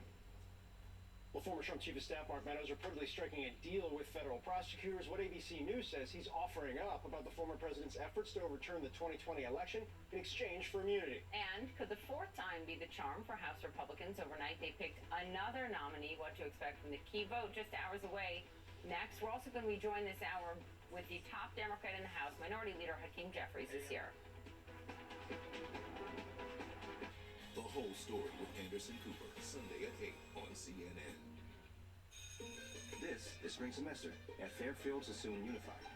They switched to Google Tools for education because there's never been a reported ransomware attack on a Chromebook. Now they focus on learning, knowing that their data is secure. Dale used to hide his smile. Now, it's switching time. He uses TheraBreath Anti-Cavity Mouthwash for 24-hour cavity protection. And it helps strengthen enamel. Not that you have any weaknesses. Try TheraBreath Mouthwash. It's a better mouthwash. The all-new Ergo Smart Base from Tempur-Pedic automatically responds to snoring. So no more hiding under your pillow, because this system actually detects snoring, then adjusts to help reduce it. Experience the mattress ranked #1 in customer satisfaction by J.D. Power 4 years in a row. I told myself I was okay with my moderate to severe rheumatoid arthritis symptoms. With my psoriatic arthritis symptoms. But just okay isn't okay. And I was done settling. If you still have symptoms after a TNF blocker like Humira or Enbrel, Rinvoq is different and may help. Rinvoq is a once-daily pill that can dramatically relieve RA and PSA symptoms, including fatigue for some. It can stop joint damage, and in PSA, can leave skin clear or almost clear.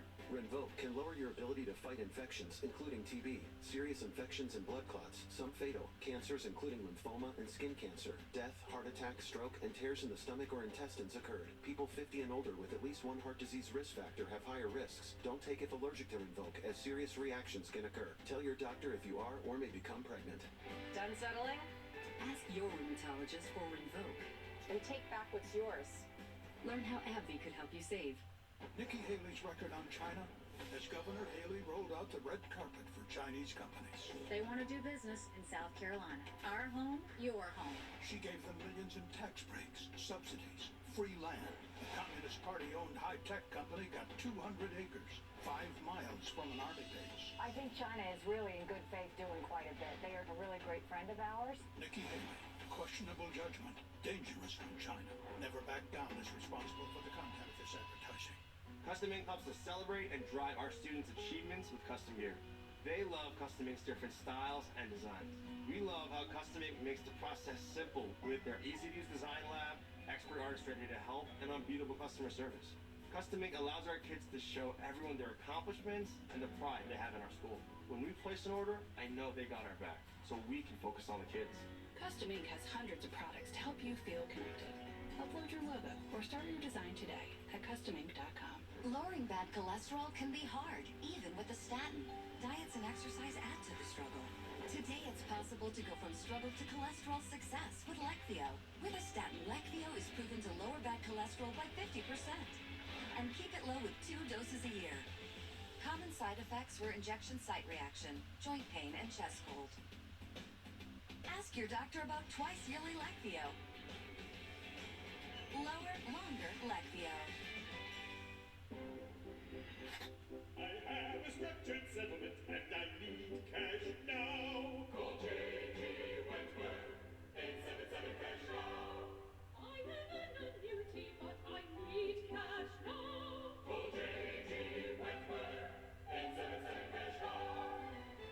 your money. Use it when you need it.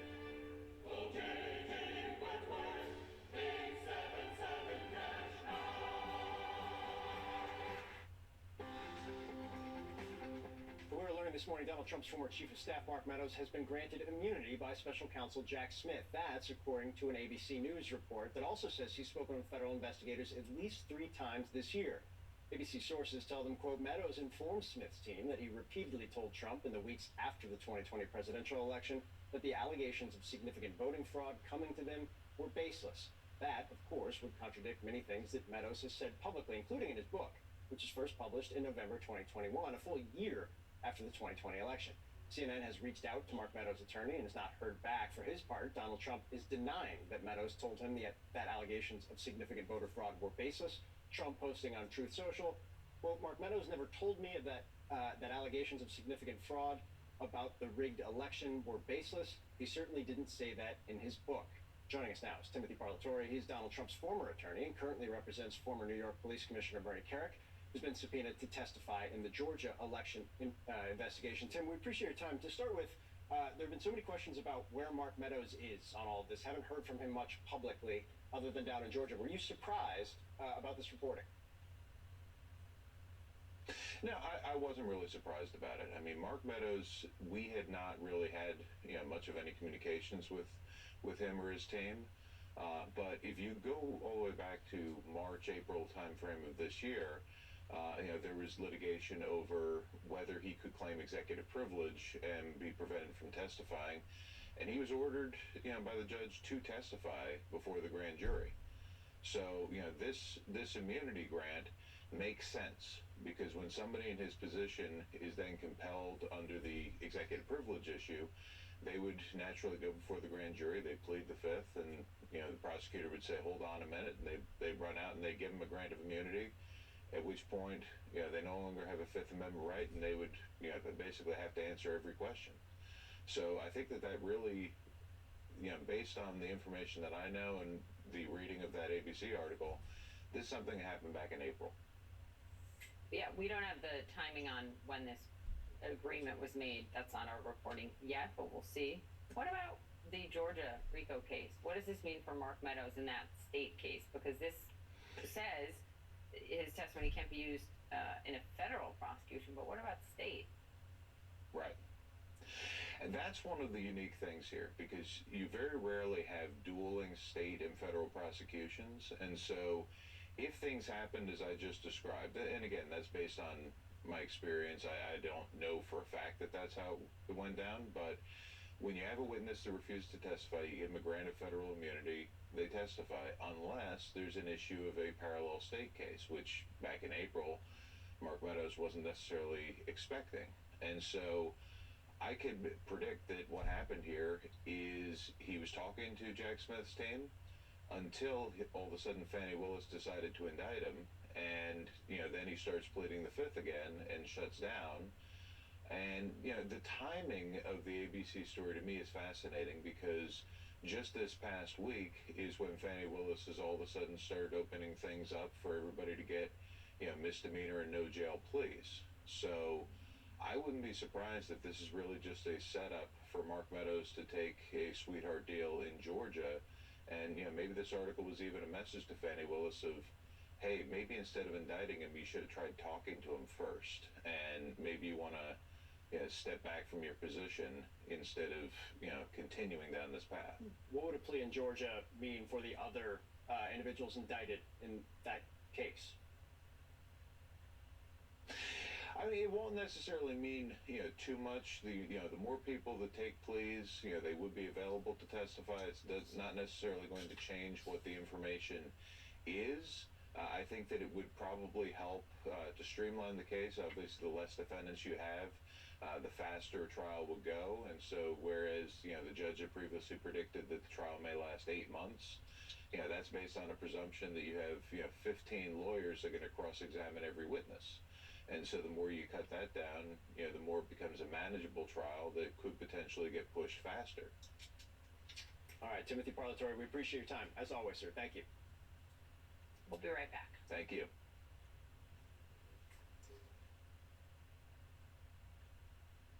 It's about Dame time. to start their season against the Sixers. Then the Suns and Lakers rivalry picks up in Hollywood.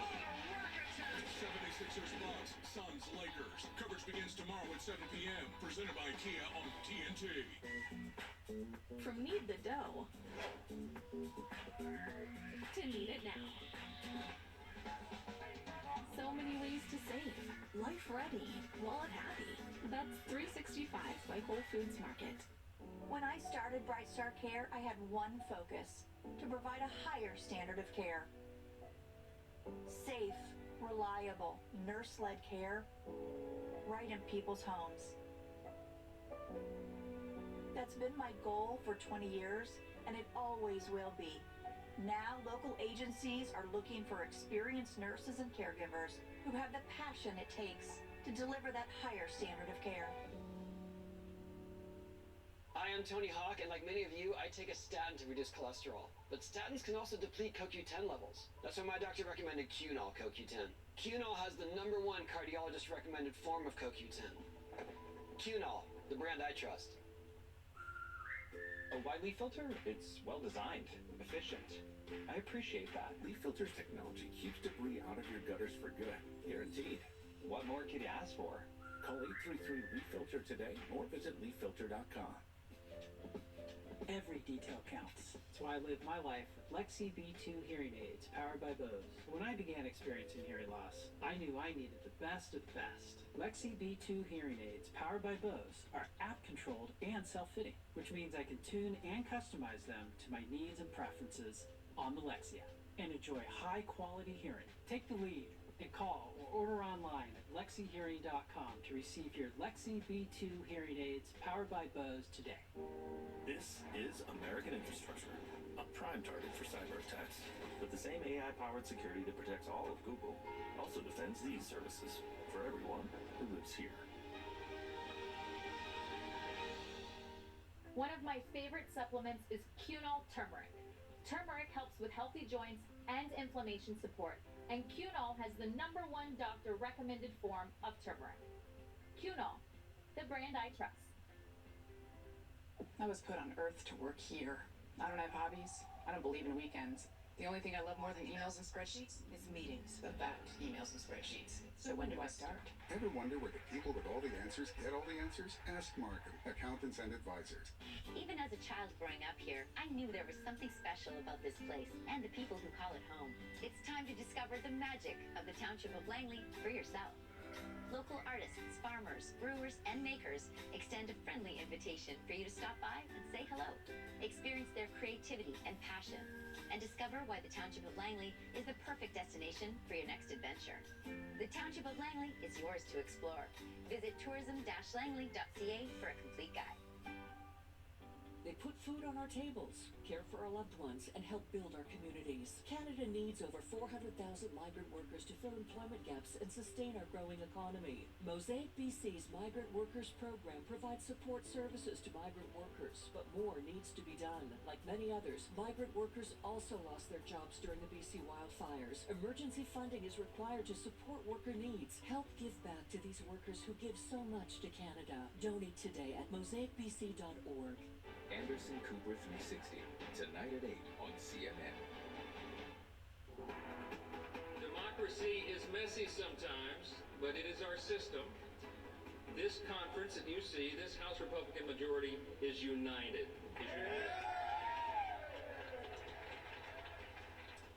That is Louisiana Congressman Mike Johnson, who Republicans designated to be the Speaker of the House late last night. He's the current Vice Chair of the Republican Conference. He's also a staunch Trump ally who voted not to certify the results of the 2020 election. And after Kevin McCarthy's ouster, he is now the 4th Republican nominee to be Speaker in 3 weeks. A couple questions that are still outstanding. Johnson was only nominated with 128 votes. He will need at least 217 to be Speaker. We're going to see if Johnson can get the support he needs today, at least as it's scheduled, at noon when the House plans to hold a full floor vote. Joining us now is Republican Congressman from Tennessee, Tim Burchett. He's one of the 8 Republicans who voted to remove then Speaker Kevin McCarthy from his post. Congressman, it's Wednesday. You and I speak every Wednesday about whether or not there's going to be a Speaker. My question on this, clearly there is unity and there's momentum behind Mike Johnson's candidacy at this point. There were 20 plus Republicans who did not vote last night Why should we assume after the last 21 days that everyone's going to get in line? Well, it was late, and those 20 were out. Some of them had dinner, some of them had receptions. But I think what you need to understand about Mike Johnson is just who he is. This town is bucking, and there's much gnashing of teeth and wringing of hands last night from the lobbyists and the special interest. This town is languishing in moral and fiscal ambiguity, and he will restore that. Mike Johnson is a good man, and I think as you saw last night, that we are ready for a leader. We don't deserve a leader like Mike Johnson, but dadgummit, we're going to get him, and I think he's going to carry us over the finish line. He is an excellent man. He's a family man. He's a fine Christian, and he is I think he'll be a giant. He's not very tall physically, but in these halls, he is. You will stand in his shadow. We will not criticize height on this show, Congressman. I think to some degree that gets to the point. I was talking to a Republican, one of your colleagues last night, who said he's the only guy right now in the race who doesn't have a bunch of people who hate him. Is that the threshold here, basically? If you don't have enemies, that's your only pathway to 217? No, not at all. As a matter of fact, last week on Saturday, I texted Mike. I was sitting with my wife, and we were talking, and she said, "Who do you think has got a shot at this thing?" And I said, "Well, it's always the first few that hit the beach that end up getting killed," and that's exactly what happened. And I said I would hope that we would get someone like Mike Johnson, and I actually had texted him at that, and I reminded him, and he reminded me of that last night, and so and the other question is I get asked is was it worth it? And I said absolutely it was worth it. It was as I've stated many times, I prayed about it. It was the right thing to do, and I think you're going to see a great leader. I think the lobbyists are doing everything they can right now to generate, as they did last night in our meeting. You saw some of the old guard trying to rally support for a bogus write-in type situation, and then that's why we forced the vote on an actual voice vote, a roll call vote. So people had to stand up, and then you saw everybody gathering around him at the podium. So I think we're on our way to electing a speaker today at noon. I think, Congressman, my biggest question right now is whoever your next leader was going to be, and if it's Mike Johnson, which appears there's momentum to that case, that person will have 23 days until the government is set to shut down again. He has committed to standalone appropriations bills, of which I believe your chamber still has 8 to pass. The Senate is just starting to move on its first 3. There's no way to reconcile 12 bills in 23 days, and you guys don't support a continuing resolution, so how does the government not shut down? We follow the rules. Where was everybody yelling when we took off the entire month of August and 2 weeks into September when we knew September 30th was the end of our fiscal year? What's going to happen? Some of these guys are going to have to get out of bed before noon and come down here and work. That's what's going to have to happen. The rest of the country is, I can guarantee you, the good folks in Tennessee right now are on their way out the door. They're taking their kids to school, they're heading to work, they're going to the factories, whatever. Right. And you know what? Congress needs to get off their butts and get to work. And that's what needs to happen, and that's what can happen. When, we roll out of here, we set a meeting for 10 o'clock, and then we cater in a hearty lunch at taxpayer expense, and then we leave by 2 o'clock, and we walk out with our Brooks Brothers suit, unbuttoned, and our jacket thrown over our shoulder, and our ties undone, and we say to America, we've been working hard. Well, you know what? That's an insult to hardworking Americans everywhere, from the north to the south. America isn't buying that anymore. There's a new sheriff in town, and his name is Mike Johnson, and dadgummit, he's going to deliver. And we're going to see in about 4.5, 5 hours whether or not that's actually the case. Congressman, I appreciate your time as always, sir. Thank you. Thank you. And next Wednesday, you can call me and we'll talk policy. We'll have breakfast. Yeah, we'll talk policy. Thank you, sir. Thank you, brother. I am a fan of Brooks Brothers. All right, Phil, thank you for that. Also, this is a surprise move by the United Auto Workers Union, heating up their strike against the big 3 automakers. UAW members walked off the job at General Motors' largest plant yesterday. The biggest plant, that assembly plant, is in Arlington, Texas.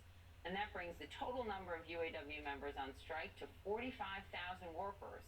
The economic losses caused by the strike so far, it's in its 6th week, by the way, has surpassed $9 $9.3 billion. That's according to the Anderson Economic Group. Well, we have new details this morning about an off-duty pilot accused of trying to cut the power on an Alaska Airlines flight. Now, he denied taking any medication, but what he says he did take, that's ahead. Money This Morning is brought to you by Morgan Stanley, where old school hard work meets bold new thinking. At Morgan Stanley, old school hard work meets bold new thinking.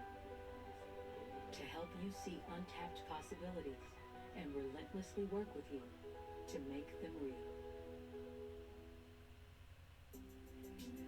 It was like an aha moment. This is what I love doing. Early stage companies have this energy that energizes me. These are people who are trying to change the world. When I volunteer with women entrepreneurs, it's the same thing. I'm helping people reach their dreams. I'm thriving by helping others thrive every day. People who know BDO.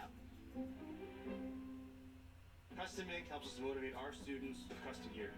We love how Custom Ink takes care of everything we need so we can focus on the kids. Custom Ink has hundreds of products to help you feel connected. Upload your logo or start your design today at customink.com. This is spring semester at Fairfield Sassoon Unified. They switched to Google Tools for education because there's never been a reported ransomware attack on a Chromebook. Now they're focused on learning, knowing that their data is secure. Question: how's your money management game? I tried spreadsheets, post-it notes, and mental math, but could never keep up with everything. That's why I started Rocket Money, an app to lower bills, find and cancel unwanted subscriptions, and bring your entire financial picture into focus. Download Rocket Money today. He hits a smart center stage and is crushed by a baby grand piano. You're replacing me? Customize and save with Liberty Bibbidi. He doesn't even have a mustache. Only pay for what you need. Liberty, liberty, liberty, liberty. My most important kitchen tool? My brain. So I choose new Nariva Ultra. Unlike some others, it supports 7 brain health indicators, including mental alertness, from 1 serving to help keep me sharp. Try new Nariva Ultra. Think bigger.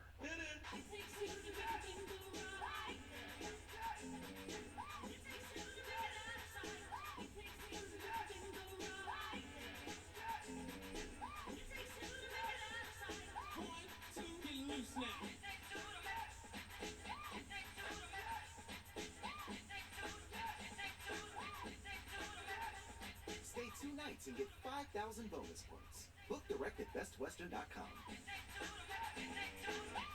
When Lila was ready to sell her ring, she sent it to Worthy, where they took care of everything and auctioned it on her terms. Then, Worthy sent Lila her money. You're worthy of more. Get started at worthy.com. I started experiencing ED. I knew I had to do something about it. You go online, you answer the medical questions. The medication is at my house within a couple of days. Because it is effective, I say I'm on a second honeymoon. Get started today with RexMD.com. What if you could get rid of your kitchen garbage at the push of a button? Lomi can take your food waste and turn them into nutrient-rich fertilizer that you can feed your plants. Get your Lomi today and join the movement. Why pay over $100 a month for cable when it's half the cost for Fubo TV? Get all the channels you want with all the entertainment you love for the price that cable can't beat. Try free at FuboTV.com. I'm Eva McKen in Washington, and this is CNN. So we are learning some new details this morning about the off-duty pilot who is now facing 83 counts of attempted murder for trying to shut down the engines of an Alaskan Airlines plane mid-flight. Court documents show that Joseph Emerson told police he was having a nervous breakdown and that he had warned the crew that the crew needed to be subdued. He also said that he took magic mushrooms 48 hours before this happened. Pete Muntean joins us now. Quite a development. Yeah, huge development, Poppy. You know, this is a guy who immediately realized what he did and essentially told other members of the flight crew, I'm not well. I'm a risk to the safety of these airplanes.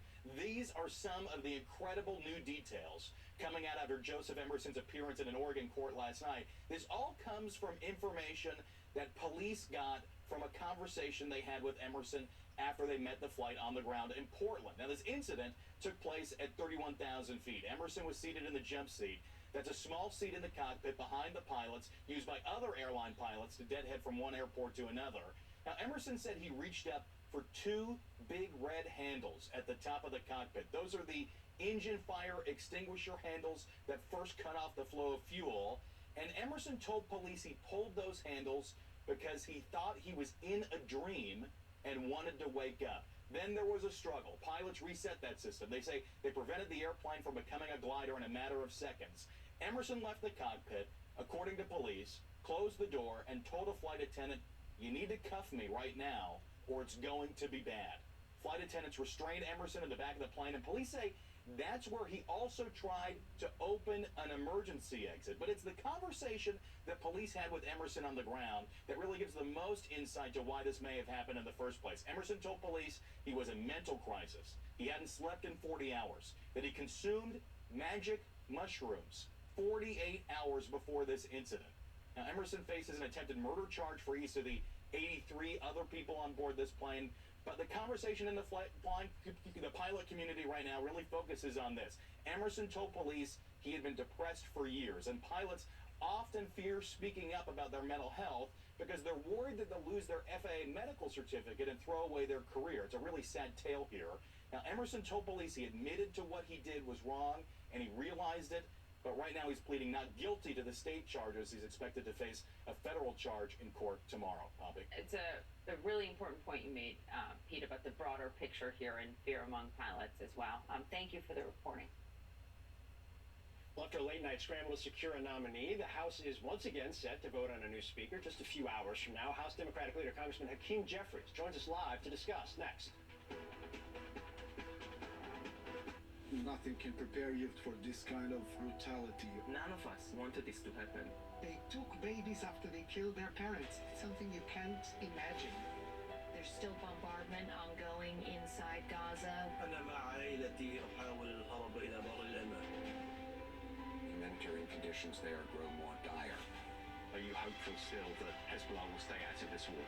I'm Sarah Seiger in Tel Aviv with CNN's breaking news coverage of Israel at war.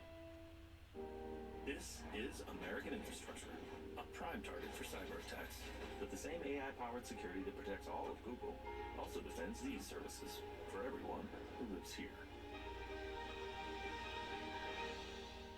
I started Bright Star Care to provide a higher standard of care. It's been my goal for 20 years, and it always will be. If you're an experienced caregiver with that same passion, join the brand that supports you most. Meet Milo. He's part border collie and part party animal. Meet the new Bissell Little Green Hydro Steam Pet. It's part steam-powered stain remover and part party animal patrol. Bissell, a new breed of clean. I had 8 UTIs in 1 year. This inspired me and my partner Spencer to launch Eucora. Eucora makes effective urinary tract health products. It truly works miracles. The peace of mind I've been looking for. Go to eucora.com to learn more. What you're seeing today is a successful eye surgery. And this, the dedicated hours of virtual training that made it happen.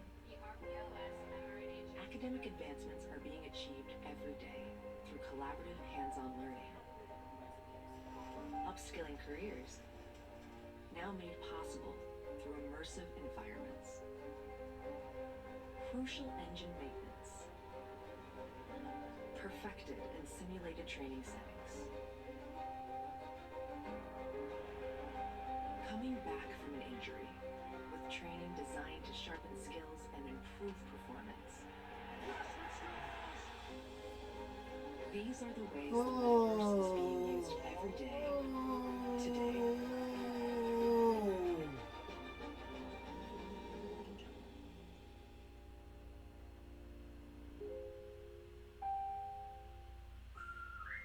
Why leaf filter? It's well designed, efficient.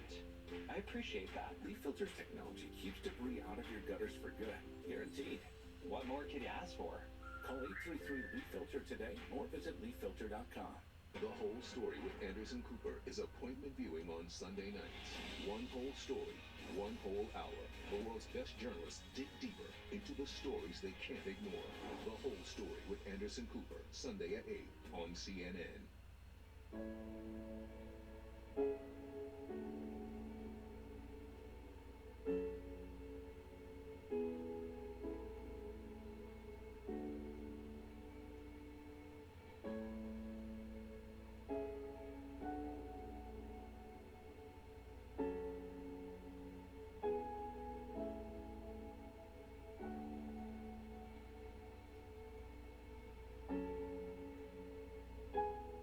At Grainger, we're for the ones who pay attention to every little detail.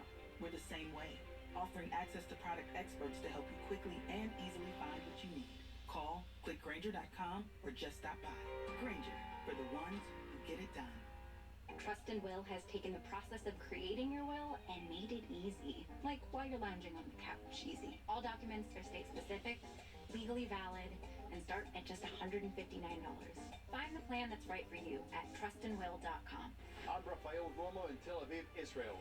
This is CNN.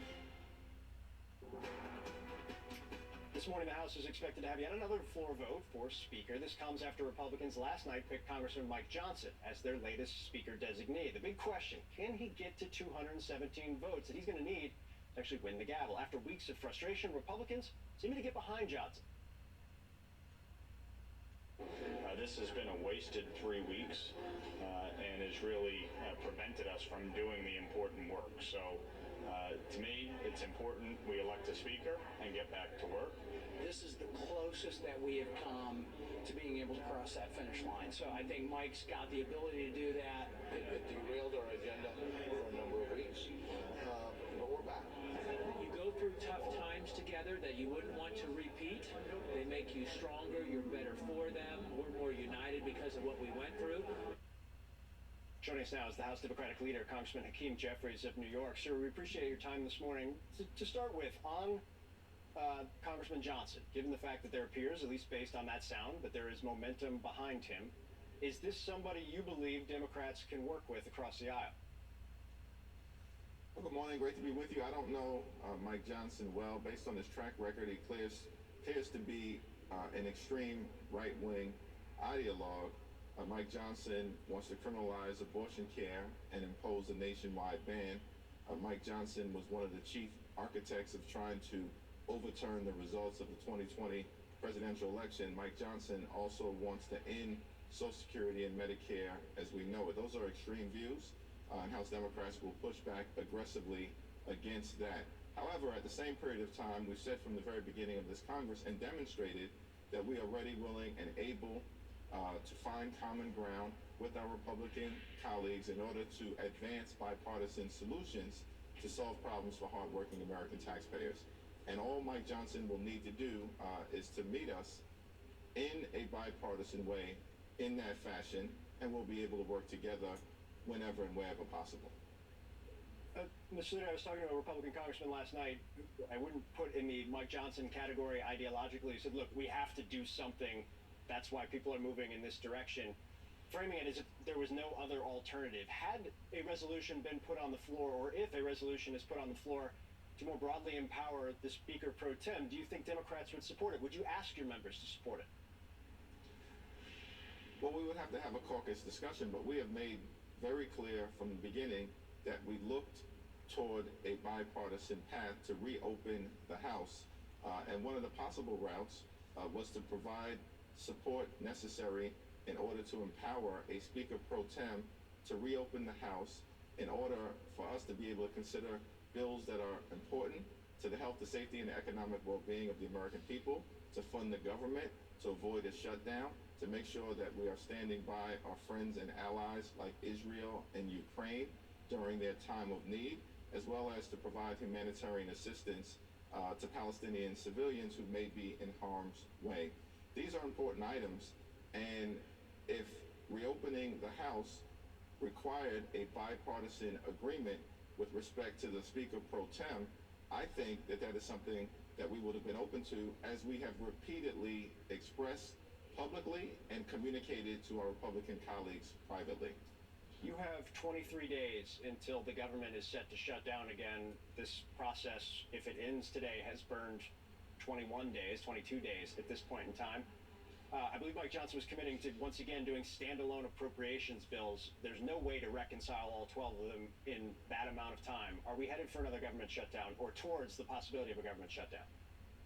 House Democrats, along with President Biden, Senate Democrats, and Senate Republicans, are prepared to do what's necessary to meet the needs of the American people, avoid a government shutdown, and the path to doing so is for House Republicans to adhere to the agreement that they themselves negotiated in May of this year with respect to the Fiscal Responsibility Act. That set top-line spending numbers for us to utilize in order to reach agreement on the spending priorities and needs for the American people. It was Republicans who, less than a week after supporting that agreement that they negotiated with President Biden, broke their word, abandoned the agreement, and that is why we're facing a possible government shutdown. And so the notion of doing individual appropriations bills at this point, after Republicans have been wasting time mired in chaos, dysfunction, and extremism, doesn't make a lot of sense to me. Would you accept some reduction in the top line of a continuing resolution in order to help a new speaker? No, an agreement is an agreement. And basically, we have all adhered to the parameters of what was agreed upon and passed into law, which meets the needs of the American people. The House Democrats are in agreement with the Senate Democrats. We both are in agreement with Senate Republicans. All of us are in agreement with President Biden. It's the extreme MAGA Republicans in the House who are on an island. They need to get off that island and join us in a bipartisan way so we can fund the government responsibly. Another issue this, to put it kindly, circus has delayed is the consideration of the $105 billion supplemental aid request that includes money for Ukraine as well as for Israel and humanitarian support for citizens of Gaza. Would you be willing to separate those out, particularly the Ukraine-Israel humanitarian aid issue, given some of the Republican opposition there? No, it's my expectation that the Senate will send over a bipartisan bill that meets the needs of the American people from a national security standpoint, and that necessarily involves being supportive of Israel in its war against Hamas, being supportive of the Ukrainian war effort against Russian aggression. It's in the best interest of the free world that we stand by Ukraine, that Ukraine prevail. It's in the best interest of democracy and freedom and truth, values that we hold dear here in America. And we also, of course, must meet the humanitarian needs of people throughout the world, including Palestinian civilians who may be in harm's way. That bipartisan package, when it comes over from the Senate, shouldn't be broken up. The time for partisanship is over. The time for gamesmanship is over. The time for extreme MAGA Republican brinksmanship is over. We need to reopen the House, get back to doing the business of the American people. Let's do it in a bipartisan way so we can solve problems for everyday Americans. I understand your opposition to where Mike Johnson stands ideologically and on policy, but you're known, and this might surprise some people outside of Washington, to have good relationships with members across the aisle. You had a good relationship, have TBD, with the former Speaker Kevin McCarthy. Have you spoken to Mike Johnson in the last 24 hours? Do you plan to speak to him right away if he ends up becoming Speaker? I have not spoken to Mike Johnson over the last several weeks at all during this period of Republican chaos and dysfunction. However, we should always agree to disagree without being disagreeable and find common ground in order to meet the needs of the American people. And so if Mike Johnson does emerge as the next Speaker of the House of Representatives, I do look forward to having a conversation with him to figure out how we can agree upon a bipartisan agenda that is designed to put people over politics. We can fight collectively, as Democrats have been doing, for better paying jobs and lower costs and safer communities, and to build an economy from the middle out and the bottom up, as opposed to the top down. What is your relationship like with Kevin McCarthy now? Well, listen, we had a very positive, forward-looking relationship. I haven't spoken to him in the last few weeks. But if Kevin McCarthy remains a member of Congress, I expect that we'll find opportunities to be able to work together whenever and wherever possible to meet the needs of the people that he represents in California that I'm privileged to represent in New York City, as well as the needs of the American people. All right, House Democratic Leader Hakeem Jeffries, it's been a long 3 weeks. We'll see how things go today. Thanks so much for your time. Thanks, Phil. Ahead, former members of Donald Trump's inner circle appear to be turning on him under legal heat. We'll tell you why next. And Turkey's President Erdogan saying, quote, Hamas is not a terror organization, but a group for liberation. We'll discuss the impact that has on the region. Stay with us. The new CNN Prime Time is where the truth shines, taking you to the heart of the story. We start with breaking news for you this evening. We are just about 3 miles from the Gaza border. And breaking through the noise. Interesting conversation about where we are in America right now. The day's biggest stories. What we have been seeing in Israel is unprecedented. The night's most essential reporting. It's not about what I believe, it's about whether there is evidence. This is the new CNN Prime Time. Weeknights starting at 7 on CNN. I've always been prone to hair thinning. I was getting older. I was under a lot of stress. I started taking Nutrafol. Nutrafol is the #1 dermatologist recommended hair growth supplement. I am back to me. Start your hair growth journey at Nutrafol.com. Your shipping manager left to find themselves, leaving you lost. You need to hire. I need Indeed. Indeed you do. Indeed Instant Match instantly delivers quality candidates matching your job description. Visit Indeed.com/hire. Tina used to worry about bad breath. Now, Swishy time. she uses TheraBreath mouthwash for 12 hours for fresh breath. And it's non-burning, unlike our outfit, which is fire. Try TheraBreath mouthwash. It's a better mouthwash. An official message from Medicare. Often, things look the same. Exactly the same. Until you take a closer look. At Medicare.gov, you can easily compare all your options and see the real difference. Find a plan that offers you more, or saves you money. Wouldn't that be nice? Plans change every year, so can your health. Open enrollment ends December 7th. Compare prescription drug and health options at Medicare.gov. Paid for by the U.S. Department of Health and Human Services. We just shipped our millionth monthly coffee subscription box, so we're sending custom thank you gifts to our team. Our custom ink rep is just as excited as we are and knows what great quality products to get. Celebrate your milestones with custom gear. Get started today at customink.com. Nikki Haley's record on China, as Governor Haley rolled out the red carpet for Chinese companies. They want to do business in South Carolina. Our home, your home. She gave them millions in tax breaks, subsidies, free land.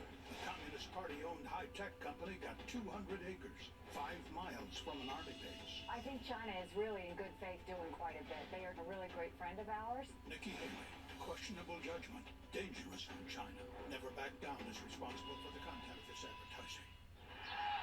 Dude, dog food in the fridge? It's not dog food. It's fresh fed. Real meat, real veggies. Real weird.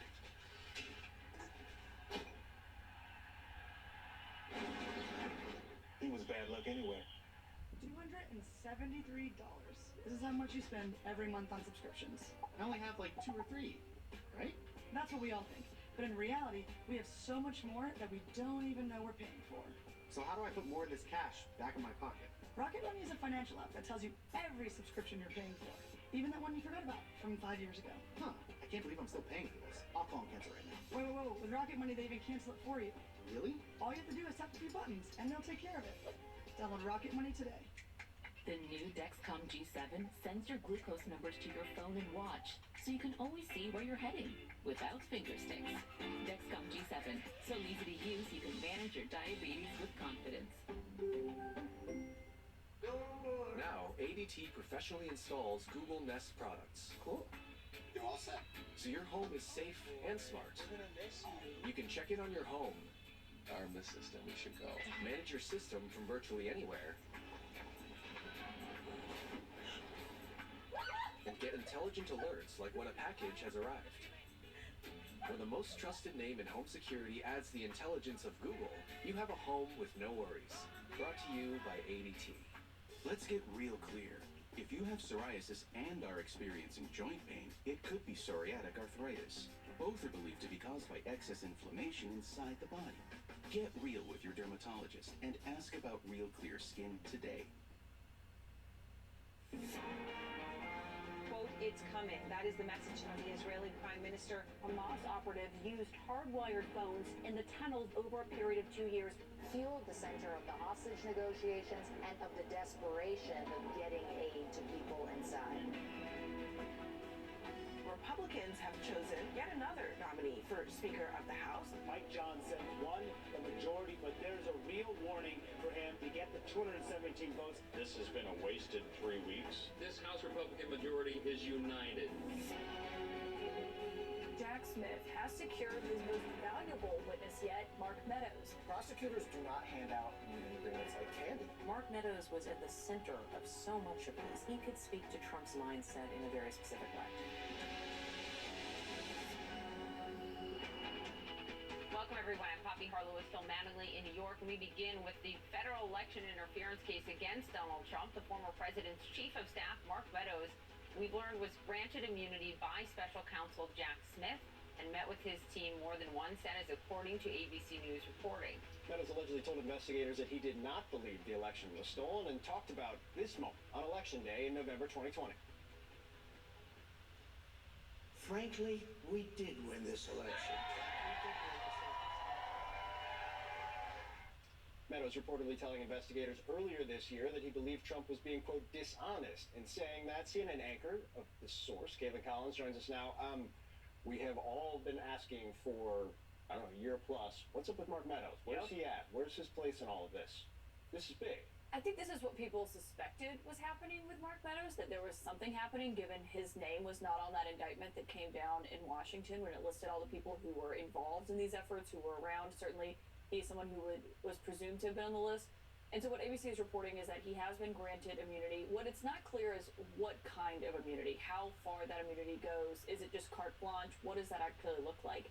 But the other part of ABC's reporting that is so interesting is what he told Jack Smith's team about what was happening, these conversations that he claimed he was telling Trump he did not win the election, that it was not rigged, that it was not stolen. I mean, to look at that testimony and to look at what's in Mark Meadows' book, which has been its own source of fascination because of the classified documents case. I mean, in the book, he writes basically the complete opposite. And of course, it's not a crime to lie in your book, but I do think that's something that investigators would have questions about what he said then versus what he's apparently testifying. But I do think if he does have this full-blown immunity, and I think there's questions of, did it come from a court order? What is it exactly? What are the terms of it? I mean, it would be incredibly bad for Donald Trump. I also was fascinated by what he told, according to ABC, Jack Smith's team, that what Trump said to him after the Supreme Court decision on December 11th, basically Trump admitting, at least privately to him, this is the end of the road.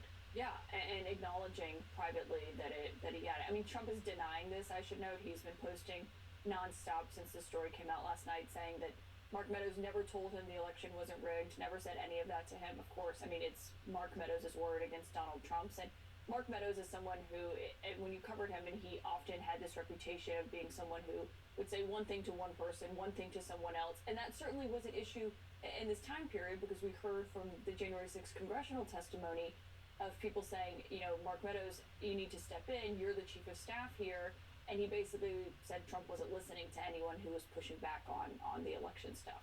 You mentioned the Truth Social posting from the former president going after, or saying Mark Meadows didn't think he would do this, kind of attacking him a little bit, or the idea of it. Inside the Trump operation, what's the response to this? I think they've all suspected something was going on. As you mentioned, those questions that have been going around Washington, I mean, they start within the Trump orbit, and they know Mark Meadows is silent. His attorney doesn't speak to the other attorneys here, and obviously that's typically something that's been going on, is they were reading the tea leaves pre-indictment in Washington to see what was going to happen. I think the question also is how this impacts Georgia and what's happening there, because obviously when that happened and when Mark Meadows' name was on that indictment list, it raised a lot of questions of how it causes issues for Jack Smith if he's trying to use Mark Meadows as a star witness. Is it also clear, I didn't read it as clear, what, if anything, Mark Meadows agreed to plead guilty to with Jack Smith's team? Nope. No, right? It's just exchange for testimony to immunity. And that's the question, because if it's full immunity and he can't be charged with anything, then that is another layer to this. But we don't exactly know, was it, you know, a proffer agreement where he could go in and it's just in that one setting where he can basically say, whatever, and it will be used against him. There's a lot of questions that we're still trying to bear out even here. I should note CNN has not confirmed this reporting yet about what exactly the terms of this agreement are, because that does make a huge difference. All right, Caitlin, stay with us. We also want to bring in CNN political commentator and former Trump White House communications director, Alyssa Farah, knows Mark Meadows pretty well. Alyssa Farah Griffin, and former senior investigative counsel of the January 6th Select Committee, Timothy Gaga-Williams. Timothy, I want to start with you, because to Caitlin's point, trying to figure out what this means, the structure of it, what it would actually entail. When you read this story, the details that we have, according to ABC News, what's your takeaway from it? So I do think Caitlin's right that we should not conflate what would be all-out cooperation, which would be proper agreements, which means sitting down and really talking about your entire criminal conduct, everything from what you could be charged with here to a piece of candy you stole when you were a kid. That's what federal cooperation looks like. Getting immunity, which is what the report indicates, for testifying in a grand jury, that's something very specific, and that is limited in scope. So that could be basically Jack Smith wanting to get honest testimony on a particular instance about specific questions. That does not mean that Mark Meadows is going to be in court testifying against Donald Trump. I think one of the big problems here you're going to find is that he has massive credibility issues. Right? He's going to have to answer the question on the cross-examination that, okay, you're going to have to admit you're a liar, and are you lying now or were you lying then? And that's a tough thing, so I think what's going to have to happen is that, is there corroboration for any statements that he's told Jack Smith? And that's what's going to matter. Did he turn over documents? Did he turn over the same way he did to Jan 6 committee when he provided that treasure trove of text messages? He likes to text. He does. So those are the kind of independent corroboration that could help bolster a otherwise damaged witness here. Is this the Mark Meadows this Mark Meadows making a deal like this? The Mark Meadows I thought I knew was a very different man than what I think turned out to be the public-facing version. But I mean, to Caitlin's point, I think the most consistent thing folks in Washington who know Mark Meadows will say is that he talks out of both sides of his mouth. He's somebody who's innately no one in Washington does that. Right? But he probably takes it to a whole new sport level where he innately wants to be liked and stay in the good graces of certain people. And I'm going to speculate a little bit here, but knowing him very well for very many years, he has a good attorney, George Terwilliger, who I think is a serious person who wants to keep Mark Meadows out of jail. I think on the one side, he's giving him actually sound legal advice about how far he should go in cooperating with the Department of Justice. But I think Mark Meadows publicly wants to still be seen as aligned with Trump world and as somebody who would never flip on him. So his public statements very much may contradict what he's actually doing behind the scenes. Trump world's very aware of this, though. There has been basically a year and a half, 2 years of souring on him and not trusting that he's engaging in good faith and that he's still loyal to the team. So I think this is a mixture of, a smart attorney who wants to, frankly, keep him out of jail, and then Meadows still wanting to stay in the conservative fold, still be, former Freedom Caucus chairman who's Donald Trump's greatest ally. So now, to Caitlin's point, we don't know what this means for Georgia. We had Timothy Parlatore, who used to be on Trump's legal team, was on earlier and suggested that maybe this is a sign that they want to make a deal with Fani Willis, or they might want to plead. We don't know any of that, but it does happen at the same time that just yesterday we saw Jenna Ellis in court tearfully not taking responsibility for any of her own actions to some degree. We've seen that's just now the third, I believe, person to do so. What effect does this have on the Georgia case? I think it affects how Mark Meadows' lawyer is going to approach this, because if he's going to have a resolution with Jack Smith, he's going to seek, if possible, a global resolution. But those two offices, Jack Smith and Fani Willis, they're going to be operating independently of each other. So they're not going to be looking and saying, okay, he's cooperating on the federal side, therefore he should help over this side. Those are separate offices, and they're not going to be coordinating to that level because there are other considerations from a prosecutor's perspective why not to do that. So at this time, until he actually signs a cooperation agreement, I've not expected to have any impact on the Fani Willis case. And what I suspect he's probably doing, because I think he does have a serious lawyer, is that he's trying to cooperate enough with Jack Smith to avoid any future charges here, while also trying to get out of the Georgia case through his procedural mechanisms. But I do not think he's looking to plead guilty in either case. And that's what's typically going to be required for any kind of cooperation. You see with Jenna Ellis and the agreement there. She's pled guilty, and that's what cooperation means. It's accepting responsibility. Right. It's not merely coming in and talking. It's not merely admitting to certain things. It's saying what you did. And frankly, I think he's benefiting from Jack Smith's approach, which is just to charge Donald Trump now and put all this later on.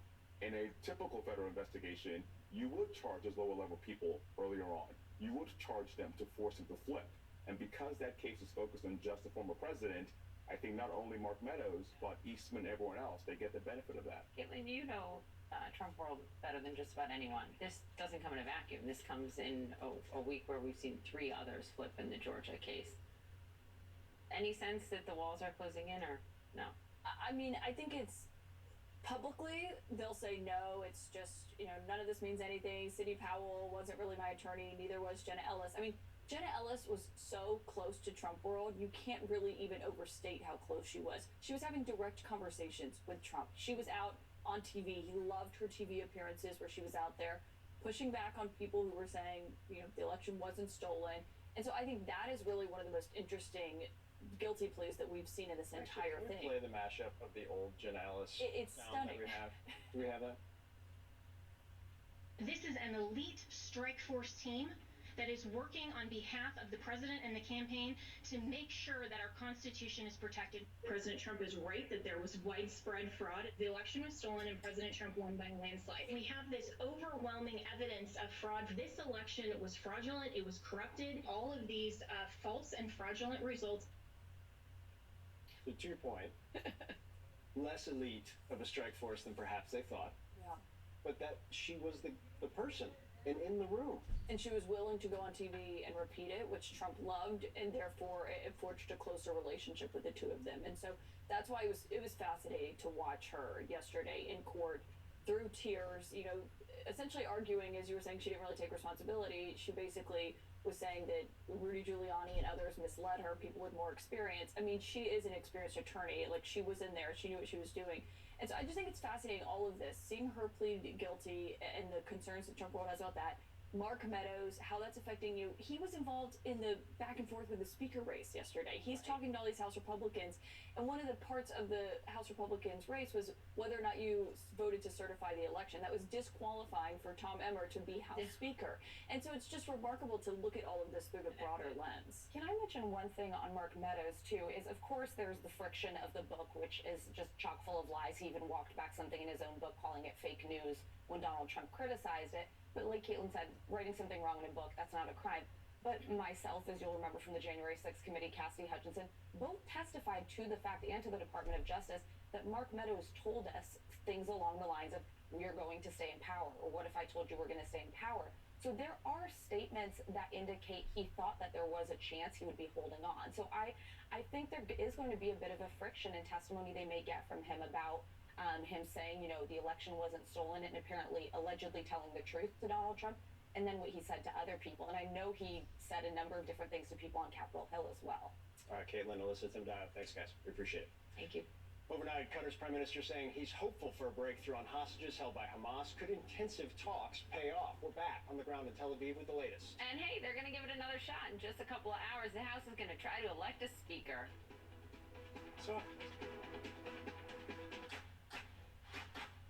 With Fast Signs, create custom graphics that get tails and tongues wagging.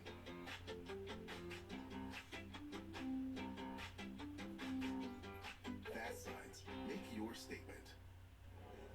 New emergency crystals pop and fizz when you throw them back.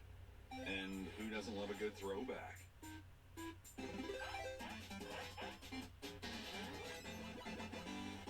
Emergency crystals. This is spring semester, and Fairfields is soon unified. They switched to Google Tools for education, because there's never been a reported ransomware attack on a Chromebook. Now they're focused on learning, knowing that their data is secure. Attention Medicare beneficiaries. This is an important message for everyone on Medicare. Attention everyone on Medicare. Today we are talking about 2024 Medicare Advantage plans. If you don't have a 2024 Medicare Advantage Part C plan, call now because there may be a Medicare Part C plan with additional benefits available in your zip code. Right now is the Medicare annual enrollment period. You can call now to see if there are any changes to your current Medicare plan in the upcoming year, or find out if you're eligible to enroll in a Medicare Advantage plan with additional additional benefits. Everyone on Medicare is encouraged to call. Call now and a licensed insurance agent can look up your plan and see if there are any changes to your current plan in the upcoming year. Call now during the Medicare annual enrollment period. Part C plans can change every year. Don't wait. Call before the Medicare annual enrollment period ends on December 7th for your free, no obligation 2024 Medicare benefits review. Call 800-882-0987. 800-882-0987. Attention Medicare beneficiaries. This is an important message for everyone on Medicare. Attention everyone on Medicare. Today we are talking about 2024 Medicare Advantage plans. If you don't have a 2024 Medicare Advantage Part C plan, call now because there may be a Medicare Part C plan with additional benefits available in your zip code. Right now is the Medicare annual enrollment period. You can call now to see if there are any changes to your current Medicare plan in the upcoming year or find out if you're eligible to enroll in a Medicare Advantage plan with additional benefits. Everyone on Medicare is encouraged to call. Call now and a licensed insurance agent can look up your plan and see if there are any changes to your current plan in the upcoming year. Call now during the Medicare annual enrollment period. Part C plans can change every year. Don't wait. Call before the Medicare annual enrollment period ends on December 7th for your free, no obligation 2024 Medicare benefits review. Call 800-882-0987. 800-882-0987. Some people go to the ends of the earth to find adventure. You just have to travel to the end of the road. Because here in Key West, we're the launching point for a world of breath and journeys on the bounding main. Key West, close to perfect, far from normal.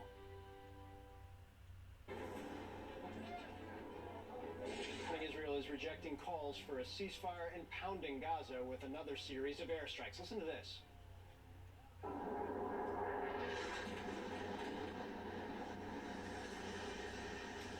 There was a huge blast just a short time ago right near our news camera that staked out on a rooftop the bombardment, coming just hours after the head of the United Nations called Israel's airstrikes, quote, collective punishment of the Palestinian people and demanded an immediate ceasefire at a contentious Security Council meeting. The relentless bombardment of Gaza by Israeli forces, the level of civilian casualties, and wholesale destruction of neighborhoods continue to mount and are deeply alarming. That drew a sharp and fiery response from Israel's foreign minister. I hear the calls, as said before, for a ceasefire. Tell me, what is a proportionate response for killing of babies, for rape women and burn them, for beheading of a child? How you can agree to a ceasefire with someone who swore to kill and destroy your own existence? How? Also potentially a hopeful development we'll see on hostages. This morning, the Prime Minister of Qatar says he is hopeful there could be a breakthrough soon in negotiations with Hamas to release more of those hostages held in Gaza. Let's go straight to Aaron Burnett. She joins us live from Tel Aviv. So, Aaron, there's that update from Qatar, but I also want to ask you about what President Erdogan of Turkey just said. He defended Hamas. He said it's not a terror organization. He also went on to say, look, Turkey has, quote, no problem with the state of Israel, but then he went on to call out what he calls atrocities. It's a tight rope he's trying to walk here. Yeah, Poppy, I mean, and look, this reflects the unfortunate schism that you see out there right now, the sort of unfortunate reality that to call something brutal and horrific and depraved and unacceptable then has to be met immediately. Well, something else is also that, so therefore your original claim does not carry as much merit. It's this horrible cycle that we're hearing right now. President Erdogan, I mean, there's no nuance on this. Hamas is not a terrorist organization. He just said in a speech, Poppy and Phil, but a group for liberation and of mujahideen fighting to protect their land and citizens. And he said the West got together and seized Hamas as a terror organization. Israel, you may act like an organization because the West owes you a lot, but Turkey doesn't owe you. And then meanwhile goes on to say that Turkey doesn't have a problem with the state of Israel. look, you're seeing him in very explicitly siding with Hamas, going even further, frankly, than Dmitry Peskov, the spokesperson for Putin, but very clearly in that camp of looking the other way on the atrocities that were committed by Hamas that we've seen from other leaders, including out of Russia, as well as President Xi in China. But extremely direct from Erdogan this morning. There's no question about that, Phil. Aaron, speaking of countries that have played delicate balancing acts over the course of the last several weeks, this morning, Qatar's prime minister saying he's hopeful for a breakthrough soon on the hostages held by Hamas. Qatar has been such a critical component of the negotiations, the talks that have been underway. What do we know about where it stands today? Right, and talk about playing a very different role, right? Qatar, which allows on its soil Hamas, Taliban, right, organizations that over time have been clearly labeled as terrorist organizations by the U.S. and Europe, as Hamas is, right? They allow them there, but they also play this crucial role of mediator. We saw that when they were instrumental in negotiations with the Taliban. We're seeing that now. They were obviously the crucial party in Natalie and Judith Anand's release on Friday night. They are continuing to play a central role, and the National Security Advisor here in Israel today crediting Qatar with that. So I think that's extremely significant to note, and they are talking about a breakthrough. I did speak earlier to a hostage negotiator here in Israel who was responsible for the release of Gilad Shalit, the IDF soldier who had been held by Hamas for 5 years. He's been speaking to Hamas every day. He says there is indeed a big deal on the table that would call for releasing all of the civilian hostages that Hamas holds in exchange for a lot of fuel requirements, as well as some sort of a temporary ceasefire, which so far have been non-starters for Israel. But nonetheless, it is very clear that there is a deal that has been put on the table for days. There just simply has been an inability to get it to the finish line. But it is significant today that Israel came out specifically mentioning the crucial role that Qatar is playing. And it does come as time is ticking. There's a stark warning this morning from the UN Relief and Works Agency, which says that they're going to have to shut down all operations in Gaza, all humanitarian operations by tonight because of lack of fuel, right? This crucial thing that has been at the heart of any negotiations, and also the humanitarian catastrophe on the ground. 6 hospitals inside Gaza have already shut down because of a shortage of fuel, right? They've run out of even the fuel needed to run backup generators. That's according to the World Health Organization. The IDF, though, says there are 132,000 gallons of fuel in Gaza. They say they've got complete visibility on that. It comes after the United Nations Secretary General Antonio Guterres said that Hamas's attacks on Israel on October 7th, quote, did not happen in a vacuum. And that statement alone caused incredible ire in Israel. Israel's ambassador to the UN said that he will now block all visas for United Nations officials to Israel. Give you a sense of how tight the tensions are, and enter into that Erdogan saying Hamas is not a terrorist organization, but one of liberation.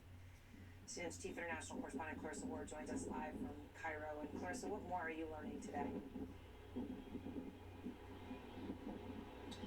Well, Aaron, it's interesting you mentioned Erdogan saying that about Hamas, because I do think that when you talk to people across this region, that you see that reflected a lot. I spoke to one person in Egypt who described Hamas as lions, meaning that they are brave warriors. And what you're seeing is with every day of this bombardment in Gaza, people are being kind of pushed towards more extreme positions. The images that they are seeing day in and day out of children's bodies being taken from the rubble are resulting in such an outcry of anguish, such feelings of impotence. And really, the fear is from leaders in the region that you're going to see explosions of violence, that you are going to see more terrorism. We heard those comments that you mentioned from the UN Secretary General, basically calling Israel's airstrikes on Gaza collective punishment, saying that these horrendous attacks on October 7th didn't come out of a vacuum. He said the Palestinian people subjected to 56 years of suffocating occupation. They have seen their land steadily devoured by settlements and plagued by violence. He did go on to say that, of course, the grievances of the Palestinians do not in any way, shape, or form justify the appalling, what he called appalling attacks by Hamas, but those comments being met by Israeli officials with fiery calls for the Secretary General's resignation. The Secretary General also mentioned the fact that they have lost more than 35 UN employees inside Gaza as a result of the bombardment. And importantly, as you point out, UNRWA, which is the agency inside, the UN agency inside that deals with Palestinian refugees, has said that they will not be able to continue their operations any longer from tonight. This is in line with what we are hearing from doctors. They are basically saying today is D-Day. The WHO says 8 hospitals are already non-operational because they have run out of fuel. 2 are only operating at partial capacity. One doctor at the main hospital in Gaza City, Al-Shifa, is saying that his hospital will become a mass grave if they do not get fuel soon. But as you noted as well, there's this continuous back and forth. Yesterday, at one stage, the IDF came out and said they were going to try to let fuel in and to create a mechanism to ensure that it doesn't get taken by Hamas and used for military purposes. Then a few hours later, they appealed to dial back on that and said no fuel is getting in. So very clear that fuel is at the center both of the humanitarian crisis, but also a key point in these ongoing negotiations, Aaron. Yeah, absolutely. And of course, Israel's saying they've got 132,000 gallons, essentially saying that there's some crying wolf going on the actual time clock ticking. I mean, this is the back and forth that we are all But just to give you some perspective there, Aaron, 132,000 liters of fuel, this is not even a drop in the ocean of what they would need. Before, they would have close to 500,000 liters of fuel every single day. So the need is just enormous. Yeah. Right, and of course, constant every day, right? I mean, it's used every day, so you draw it down. All right, Clarissa, thanks so much. Clarissa's in Cairo, of course, and Poppy and Phil, back to you. You know, just Aaron, to Clarissa's point that I think is a really important one, we just had Chris Murphy on, Senator Chris Murphy, who runs sort of the Middle East portion of the Foreign Relations Committee, and he said it's not acceptable for fuel to still be blocked going in to Gaza. So you are hearing that from some lawmakers here, but for now, the United States is not directly. Which is a shift. Yeah, it's a shift for sure. Aaron, we'll get back to you soon. Thanks. Well, this morning, House Republicans considering picking their 4th nominee. They have picked their 4th nominee. Will they actually become the Speaker? That is the open question. Floor vote expected today. This time, will they make it across the finish line? Also, ahead, you'll want to see this. Our Christiane Amanpour in an exclusive sit-down with Governor Gavin Newsom of California. He just met with Xi Jinping. What he says about political chaos at home and how it affects the United States' reputation abroad. We're the economic tentpole of the world economy right now, and we're in good hands with President Biden. We are not in good hands with the Republican Party. It's a clown show. They can't manage themselves.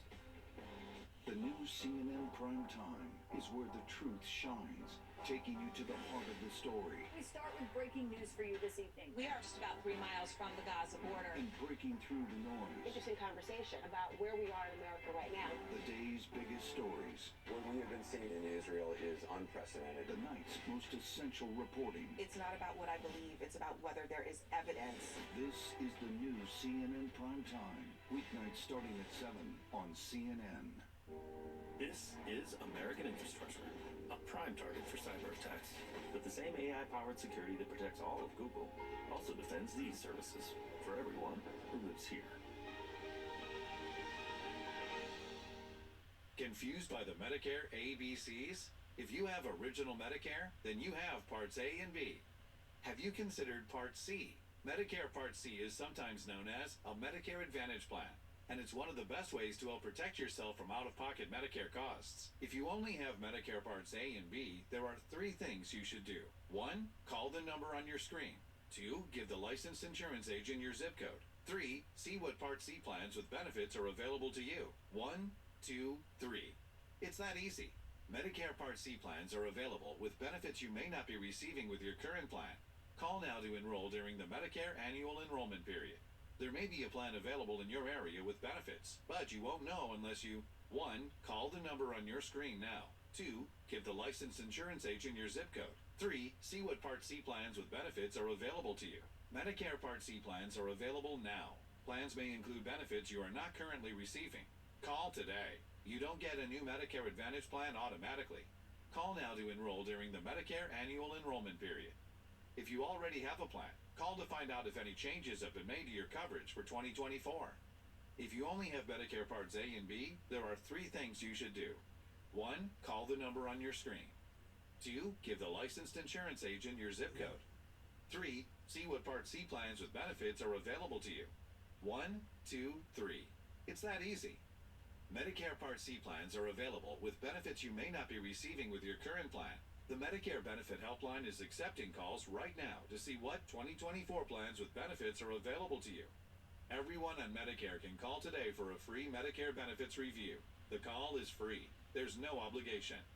Call 800-375-1200. That's 800-375-1200. 800-375-1200.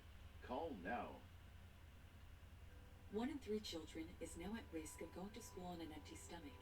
When I'm hungry, my stomach starts to hurt a little bit. It's hard to think and concentrate. I don't have enough energy. But there's hope. By supporting Toonies for Tummies, 100% of your donation gives hungry children in your community the chance to start their day with a much-needed nutritious meal. When I eat breakfast, I have lots of energy. When it's gym, I can run really fast. Donate online today. New law passed by Congress now allows veterans and survivors to seek damages for harm from exposure to contaminated water at Camp Lejeune. Call Saddle Rock Legal Group to discuss your case now. Call 1-800-814-9977. When it's time for date night, he's always ready. Rex MD. I can get generic Viagra online. Stay in the moment with Rex MD. I'm Lauren Fox on Capitol Hill, and this is CNN. We don't deserve a leader like Mike Johnson, but dadgummit, we're going to get him, and I think he's going to carry us over the finish line. I think he'll be a giant. He's not very tall physically, but in these halls, he is. You will stand in his shadow. That was Congressman Tim Burchett this morning on with us on his party's newest nominee for Speaker of the House, Congressman Mike Johnson from Louisiana. Burchett was one of the 8 Republicans who voted to oust Kevin McCarthy from his role in that historic vote after he worked with Democrats to avoid a government shutdown. In just a few hours, the House is going to try again. They're going to hold the floor vote. Lauren Fox is on Capitol Hill. There were so many smiles around Congressman Johnson yesterday. Does that mean this is a lock? Well, Poppy, obviously the Republican conference is exhausted right now. This has gone on for longer than 3 weeks, and a lot of members are very hopeful that Mike Johnson might be the guy who can finally get the 217 votes needed on the floor of the House. A couple things to watch for. There were a couple of holdout members who did not support Johnson in the closed-door vote last night. We're going to be watching very closely because there were 3 of those members. There were also some attendance issues last night, so we'll be keeping a close eye on whether or not any of those votes are opposed to Johnson. But it's just important to note that there has been such division within the Republican Party because every time they seem to get a candidate behind closed doors, what you saw with Tom Emmer played out with Steve Scalise just a week ago, where there is a candidate who gets the most votes behind closed doors, then they cannot get 217, then a more conservative candidate emerges. In the case of Jim Jordan, he couldn't get there, but a lot of people are more optimistic about Mike Johnson. And one thing I thought was really interesting is Representative Lawler told our colleague Manu Raju that he clearly thought that ousting McCarthy was a very dumb decision for the Republican conference, but he said he did think he could support Mike Johnson. He said that it was time to move on, and I just think that that is the sentiment among so many members. Now, so many things can change in the course of just 4 hours before members go to the floor for a vote at noon, but I just think there's certainly momentum. There's a lot of feeling that Mike Johnson is the guy for the job, and despite the fact he doesn't have a ton of policy experience, there is an expectation that he could clinch the speakership today. You know, Laura, not to dump cold water on the UNITY moment that Republicans appear to be having for apparently maybe clearing the absolute lowest bar for a majority to clear, there's a ton of work that needs to be done in a very compressed time window. We spoke to House Minority Leader Hakeem Jeffries a short time ago about Johnson becoming the next speaker. This is what he said. I don't know Mike Johnson well. Based on his track record, he appears to be an extreme right-wing ideologue, and House Democrats will push back aggressively against that. However, However, at the same period of time, we said from the very beginning of this Congress and demonstrated that we are ready, willing, and able to find common ground with our Republican colleagues in order to advance bipartisan solutions to solve problems for hardworking American taxpayers. And all Mike Johnson will need to do is to meet us in a bipartisan way in that fashion, and we'll be able to work together whenever and wherever possible. That idea of all Mike Johnson would have to do is the reason Kevin McCarthy is no longer Speaker. So how is this actually going to work? Yeah, I think that is the huge question on the table right now, Phil, is how is he going to legislate? Because he has a government funding deadline coming up on November 17th. It's also not clear how he's going to handle that $105 billion supplemental request from the White House to fund not just Israel aid, but also aid for Ukraine. He was pushed on whether or not he would bring that to the floor yesterday. He said last night that it was not a time to have a policy discussion, but just to remind people back home, there's not going to be a lot of time to learn in the job. You're going to really have to hit the ground running. The other thing that I think is so important to keep in mind is that when you're a rank and file member, you don't have a large staff if you're in the House of Representatives. If you are in leadership, you are going to have to build out your coalition, your staff. That is going to take a little bit of time, and there's just not that much time to avoid a government shutdown. So that is going to be the big question moving forward, Phil. A lot to do in 23 days. Lauren Fox, as always, thank you.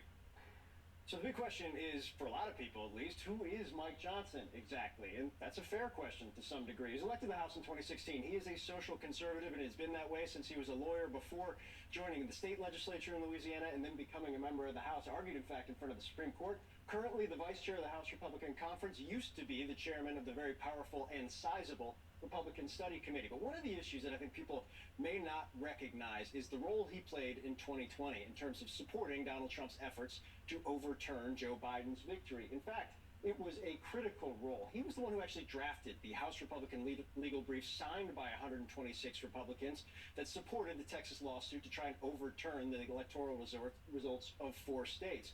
Not only did he ask members to play a role in it, he actually is the name on the amicus brief that was submitted. But it wasn't just the fact that he was a lawyer and had constitutional law background that made him want to get involved in this. He was an actual lobbyist from a personal email account of Mike Johnson, sending an email to every single member of the House Republican Conference, asking them to support the brief and also making very clear that Trump, quote, said he will be anxiously awaiting the final list of Republicans that signed on to review. It was something that infuriated some of the moderate Republicans at the time, but it was something that was very clearly driven by the former president. Back in December 9th, 2020, Trump making clear that he wanted intervention into and support of the Texas case. He also was talking to Mike Johnson. Johnson tweeting, Trump called him this morning, said that they were supportive of this, that this was the big one in terms of the Texas lawsuit. Obviously, it was not. It was thrown out by the Supreme Court. Trump did not officially throw his support behind Mike Johnson, but he did say he was supportive of Johnson, clearly not running against him like he did with Tom Emmer. As for where Johnson stands now on these issues and where the Republican conference is, well, last night was a pretty good window.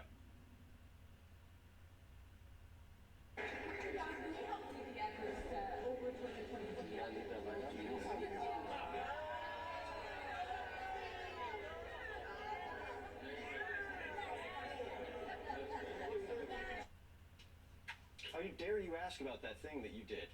They didn't like that question. No. A critical question. It's where the House Republican Conference is. Can we get to some great news this morning? Please. We want to welcome a new member of the CNN This Morning family, Bram Silverman. Best news. Best news. He was born on Friday morning, weighing 6 pounds, 10 ounces, clearly getting an early start to his day, which we can all relate to. His dad, Aaron Silverman, is one of our senior broadcast producers. He works late nights putting our show together. Mom Kate, baby Graham, doing well, and we are sending them all our love. Huge congratulations. The best. At least you're used to not sleeping. two parents, you know. Yeah, experience. Well, there are new details this morning about the off-duty pilot accused of trying to cut the power on an Alaska Airlines flight. He denied taking any medication, but what he says he did take, that's ahead. And the Queen of Jordan speaking to our Christiane Amanpour in an exclusive interview about what she calls a dangerous double standard in the West's support of Israel. Yes, there was the shock and there is the condemnation, but why isn't there equal condemnation to what is happening now? Nothing can prepare you for this kind of brutality. None of us wanted this to happen. They took babies after they killed their parents. It's something you can't imagine. There's still bombardment ongoing inside Gaza. Humanitarian conditions there grow more dire. Are you hopeful still that Hezbollah will stay out of this war? I'm Sarah Seidner in Tel Aviv with CNN's breaking news coverage of Israel at war.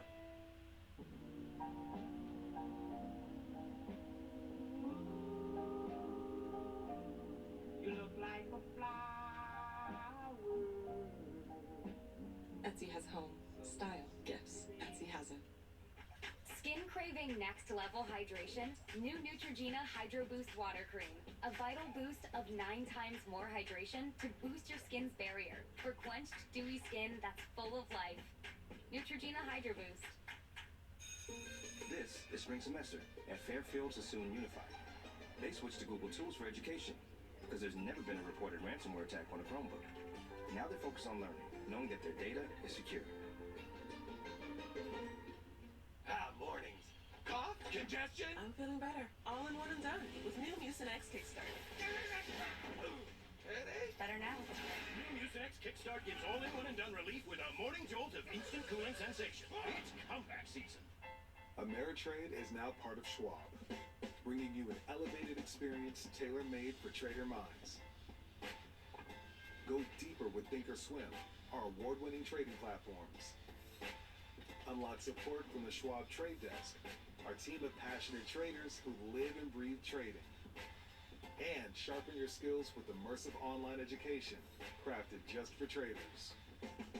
Also, you can trade brilliantly. New emergency crystals pop and fizz when you throw them back. And who doesn't love a good throwback?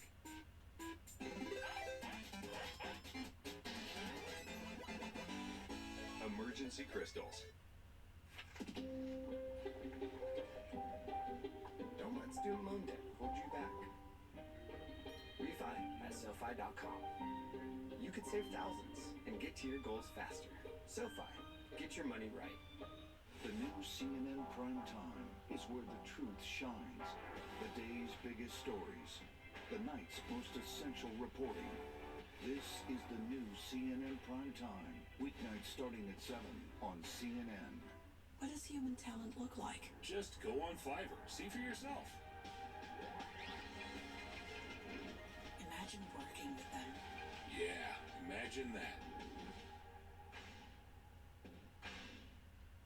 Why pay over $100 a month for cable when it's half the cost for Fubo TV? Get all the channels you want with all the entertainment you love for the price that cable can't beat. Try it free at FuboTV.com. When Lila was ready to sell her ring, she sent it to Worthy, where they took care of everything and auctioned it on her terms. Then, Worthy sent Lila her money. You're worthy of more. Get started at Worthy.com. Trust and Will has taken the process of creating your will and made it easy. Like while you're lounging on the couch, easy. All documents are state specific, legally valid, and start at just $159. Find the plan that's right for you at trustandwill.com. Aaron Burnett out front tonight at 7 on CNN. Israel is rejecting calls for ceasefire as it launches large-scale attacks on Gaza. The bombardment coming just hours after the head of the United Nations called Israel's airstrikes, quote, collective punishment of the Palestinian people and demanded an immediate ceasefire at a contentious Security Council meeting that was met with anger from Israel's foreign minister. The humanitarian crisis is deepening for the roughly 2 million civilians who remain trapped in Gaza. United Nations Relief Agency inside the territory says that it needs to shut down today if it doesn't receive more fuel. CNN's chief international anchor, Christiane Amanpour, just sat down with Jordan's Queen Rania, who is of Palestinian descent, to discuss the situation in Israel and how it's being handled. When October 7th happened, the world immediately and unequivocally stood by Israel and its right to defend itself and condemned the attack that happened. But what we're seeing the last couple of weeks, we're seeing silence in the world. Countries have stopped at just expressing concern or acknowledging the casualties, but always with a preface of declaration of support for Israel. And, are we being told that it is wrong to kill an entire family at gunpoint, but it's okay to shell them to death? Christiane Amanpour joins us now. It's a fascinating interview. Poppy and I have been talking about this with one another and anybody else who's been on set for the better part of this morning. What was your primary takeaway from it? The primary takeaway is that she is expressing exactly what the rest of the world thinks. The world in which the Muslims and many, many other parts of the world believe that there is, as she said, a glaring double standard. And that is what message she was trying to get ahead, because she was saying, even as a mother, of course, it was unbearable to see what happened in Israel on October 7th, but it is also unbearable to see what's happening to some 2,000 children and many, many others inside Gaza under the air campaign right now. And one other thing, I also talked to, right after that interview, I talked to Gershon Baskin. He is the hostage negotiator Israeli who got Gilad Shalit out in 2011. And he said, and I'd just like to just read a little bit of it if I could, because it was very important.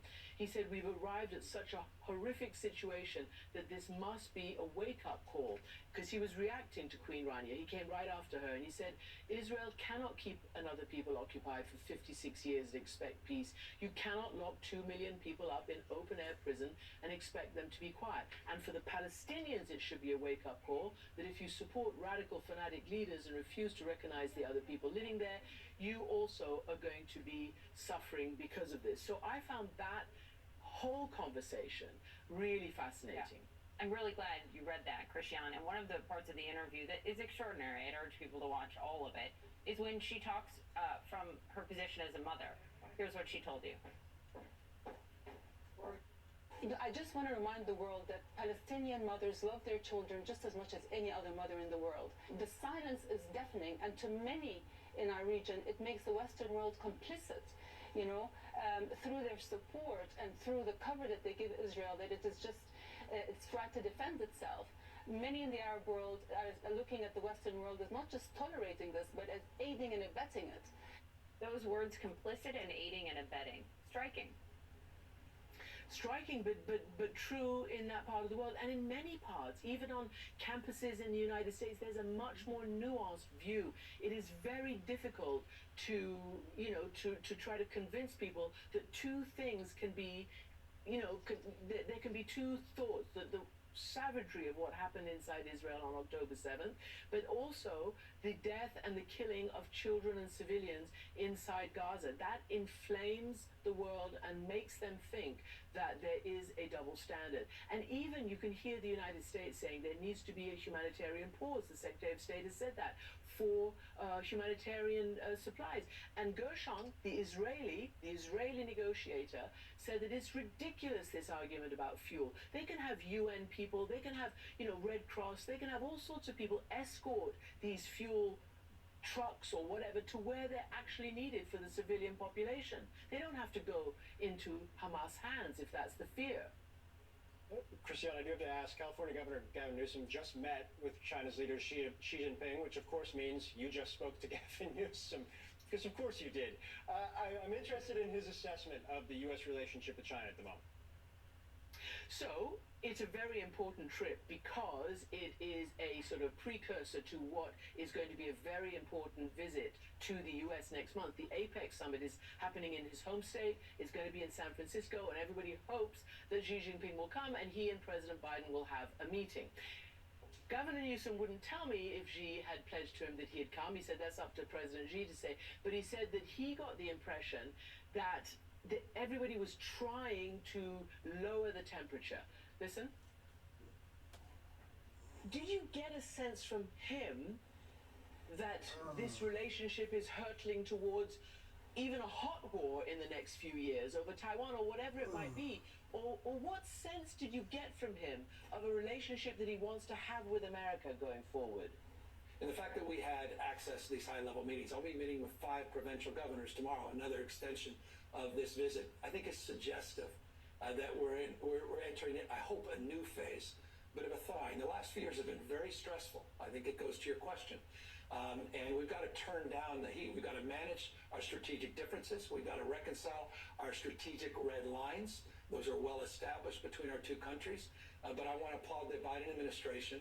And on the basis of the engagement I had today with members of the Xi administration, President Xi himself, I want to applaud his willingness to reconcile those differences, people-to-people exchange. The fact he's meeting with the governor of California at the subnational level, I think, is indicative of a thawing. So I think that's really important, and clearly the U.S. administration had actually been turning their prime focus towards China. So that's an important message that Governor Newsom can bring back. And then, of course, he did weigh in on U.S. politics as well, because as we were talking, the whole, conundrum around the House Speaker was playing out, and he tried to assure the Chinese, do not take us for patsies. We are not, weak in any way. This is a clown show, as he said, but the U.S. is strong. Christiane, thank you on both of those interviews, and you can see Christiane's full interview with Governor Newsom. It is tonight on CNN Newsnight, 10 p.m. Christiane, thank you. Well, as Christiane referenced, the House has been speakerless for more than 3 years. 3 weeks. It's felt like 3 years. That could change in just hours as the chamber heads to the floor for a vote at noon. Dry skin is sensitive skin too, and it's natural. Treat it that way with Aveeno Daily Moisture, formulated with nourishing prebiotic oat. It's clinically proven to moisturize dry skin for 24 hours. Aveeno. Over 1 million people have put Super Beats blood pressure support supplements to the test, and the numbers tell the story. We have over 66,000 5-star ratings and reviews. We're trusted by over 120 pro and college sports teams. We're America's #1 selling beet brand, the only one that's both the #1 doctor and #1 pharmacist recommended beet brand for heart health support. See why we've won the hearts of people across America and get started with a free month supply at superbeats.com. This is American infrastructure, a prime target for cyber attacks. With the same AI-powered security that protects all of Google, also defends these services for everyone who lives here. Today, my friend, you did it! You did it! You did it! Centrum Silver is now clinically shown to support cognitive health in older adults. It's one more step towards taking charge of your health. So every day, you can say, Centrum Silver. When you're looking for answers, it's good to have help, because the right information at the right time may make all the difference. At Humana, we know that's especially true when you're looking for a Medicare supplement insurance plan. That's why we're offering 7 things every Medicare supplement should have. It's yours free, just for calling the number on your screen. And when you call, a knowledgeable licensed agent producer can answer any questions you have and help you choose the plan that's right for you. The call is free, and there's no obligation. You see, Medicare covers only about 80% of your Part B medical expenses. The rest is up to you. That's why so many people purchase Medicare supplement insurance plans like those offered by Humana. They're designed to help you save money and pay some of the costs Medicare doesn't. Depending on the Medicare supplement plan you select, you could have no deductibles or co-payments for doctor visits, hospital stays, emergency care, and more. You can keep the doctors you have now, ones you know and trust, with no referrals needed. Plus, you can get medical care anywhere in the country, even when you're traveling. With Humana, you get a competitive monthly premium and personalized service from a healthcare partner working to make healthcare simpler and easier for you. You can choose from a wide range of standardized plans. Each one is designed to work seamlessly with Medicare and help save you money. So how do you find the plan that's right for you? One that fits your needs and your budget. Call Humana now at the number on your screen for this free guide. It's just one of the ways that Humana is making healthcare simpler. And when you call, a knowledgeable licensed agent producer can answer any questions you have and help you choose the plan that's right for you. The call is free and there's no obligation. You know Medicare won't cover all your medical costs, so call now and see why a Medicare supplement plan from a company like Humana just might be the answer. If you struggle and struggle and struggle with CPAP, you should check out Inspire. No mask, no hose, just sleep. Learn more and view important safety information at inspiresleep.com. Liberty Mutual customized my car insurance, and I saved hundreds. With the money I saved, I started a dog walking business. Oh! No, I want the money! Only pay for what you need. Liberty, liberty, liberty, liberty. Bye-bye, cough. Later chest congestion. Hello, 12 hours of relief. 12 hours? Not coughing? Hashtag still not coughing? Mucin XDM gives you 12 hours of relief from chest congestion and any type of cough, day or night. Mucin XDM. It's comeback season. All right, we have new details about the off-duty pilot accused of attempting to shut down the engines on that Alaska Airlines plane mid-flight. Court documents show Joseph Emerson said he took magic mushrooms 48 hours before that and thought he was dreaming. He is now facing 83 counts of attempted murder. Once the crew quickly subdued Emerson and took him off the plane, he also tried out of the cockpit. He also tried to open the emergency exit during landing. Emerson says he was having a nervous breakdown and had not slept in 40 hours. Also this morning, Hurricane Otis has made landfall in Mexico as a powerful Category 5 storm. The National Hurricane Center says Otis slammed into Mexico's west coast near Acapulco overnight with sustained winds of 165 miles per hour. Catastrophic damage is expected around the point of landfall. According to NOAA, Otis is the first Category 5 hurricane to ever make landfall on North America's Pacific coast. A significant deal just announced from Bud Light. The beer sold by Anheuser-Busch will become the official sponsor of the UFC. Financial terms of the deal not revealed, but according to Bloomberg, it is the UFC's biggest sponsorship yet. It follows a sales slump for the company thanks to some backlash following their partnership with a transgender influencer. And a legend has passed away. Actor Richard Roundtree has died at the age of 81. He's best known, of course, for his performance in the tough-talking Private Eye in the 1971 movie Shaft. Shaft's his name. Shaft's his game. Can't say you're gonna be here. His career spanned 5 decades with over 150 screen credits.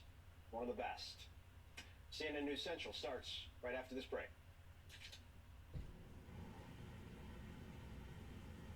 The new CNN Prime Time is where the truth shines, taking you to the heart of the story. We start with breaking news for you this evening. We are just about 3 miles from the Gaza border. And breaking through the noise. Interesting conversation about where we are in America right now. The day's biggest stories. What we have been seeing in Israel is unprecedented. The night's most essential reporting. It's not about what I believe, it's about whether there is evidence. This is the new CNN Prime Time. Weeknights starting at 7 on CNN. This is spring semester at Fairfield Sassoon Unified. They switched to Google Tools for Education because there's never been a reported ransomware attack on a Chromebook. Now they're focused on learning, knowing that their data is secure. Meet Martha. Martha is 75 years old and has been on Medicare for 10 years now. But she's a bit cranky because she heard the 2024 Medicare Advantage plans are now available during the Medicare annual enrollment period. And she wants details. I'm already on Medicare.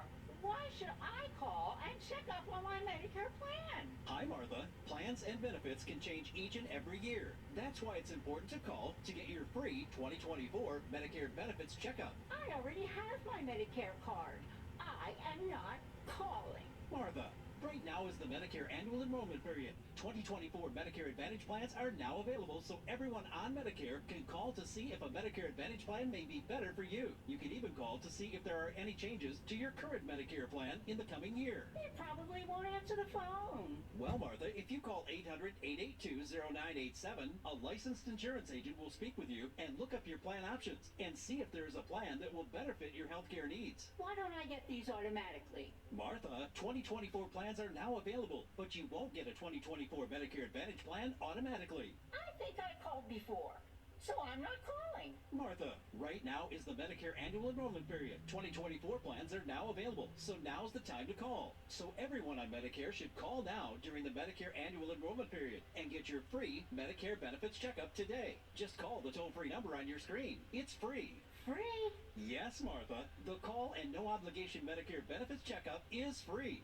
They can look up your plan options and let you know if you're eligible to enroll in a 2024 Medicare Advantage plan available in your zip code. Call now and we will we'll see what plans may be best for you. It's time for me to call and get my free, no-obligation Medicare benefits review. That's right, Martha. I should have just given you the toll-free number. It's on everyone's TV screen now. Call 800-882-0987. 800-882-0987. New emergency crystals pop and fizz when you throw them back. And who doesn't love a good throwback?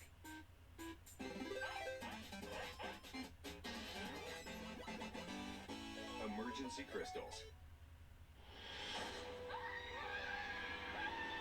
Stop! I am a good zombie! This October, Trick or treat! spirits come home to rest all month long. This place is really haunted. What a weird mystery. With Hollow Stream on Disney Plus. We're gonna scare you. Boo. Home is where the hunt is. It's time. I'm prepping dinner, and instead of putting all my vegetable scraps into the garbage, which can really stink up my kitchen, I put all of them into Lomi. At the end of every day, my family creates about this much food waste, and in as little as 4 hours, Lomi turns all of this into this nutrient-rich earth that I put in my garden. Get yours at lomi.com.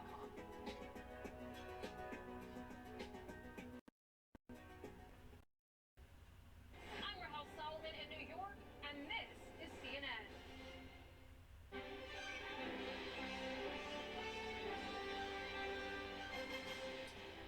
New U.S. intelligence on the complex Hamas tunnel system underneath Gaza as the hunt for hostages intensifies. More loyalty lost and new legal blows to come. Donald Trump's former chief of staff, Mark Meadows, been granted immunity to testify in the federal election subversion case. According to ABC News, Meadows reportedly telling Trump there was no evidence of fraud, telling prosecutors Trump was dishonest. And there's more. Trump's former attorney is back on the stand soon. This one is for the civil trial against him. Former president expected to be there again. I'm Kate Baldwin with John Berman. Sarah Seidner is on assignment in Israel. This is CNN News Central.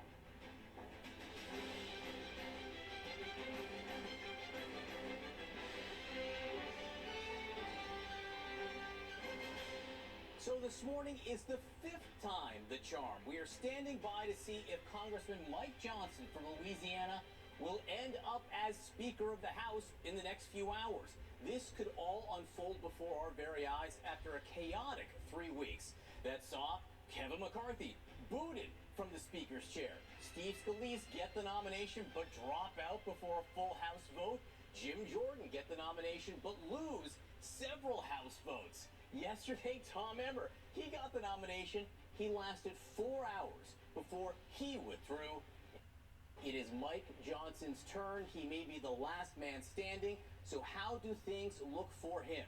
Overnight, in a ballot to see how Republicans would vote today, 22 Republicans voted absent. 3 voted present. If he loses 4 of these votes today, that would be enough to sink his efforts to be Speaker. And we are getting new reporting on the status of these votes, and we'll update you on that very shortly, and we'll explain just who Mike Johnson is.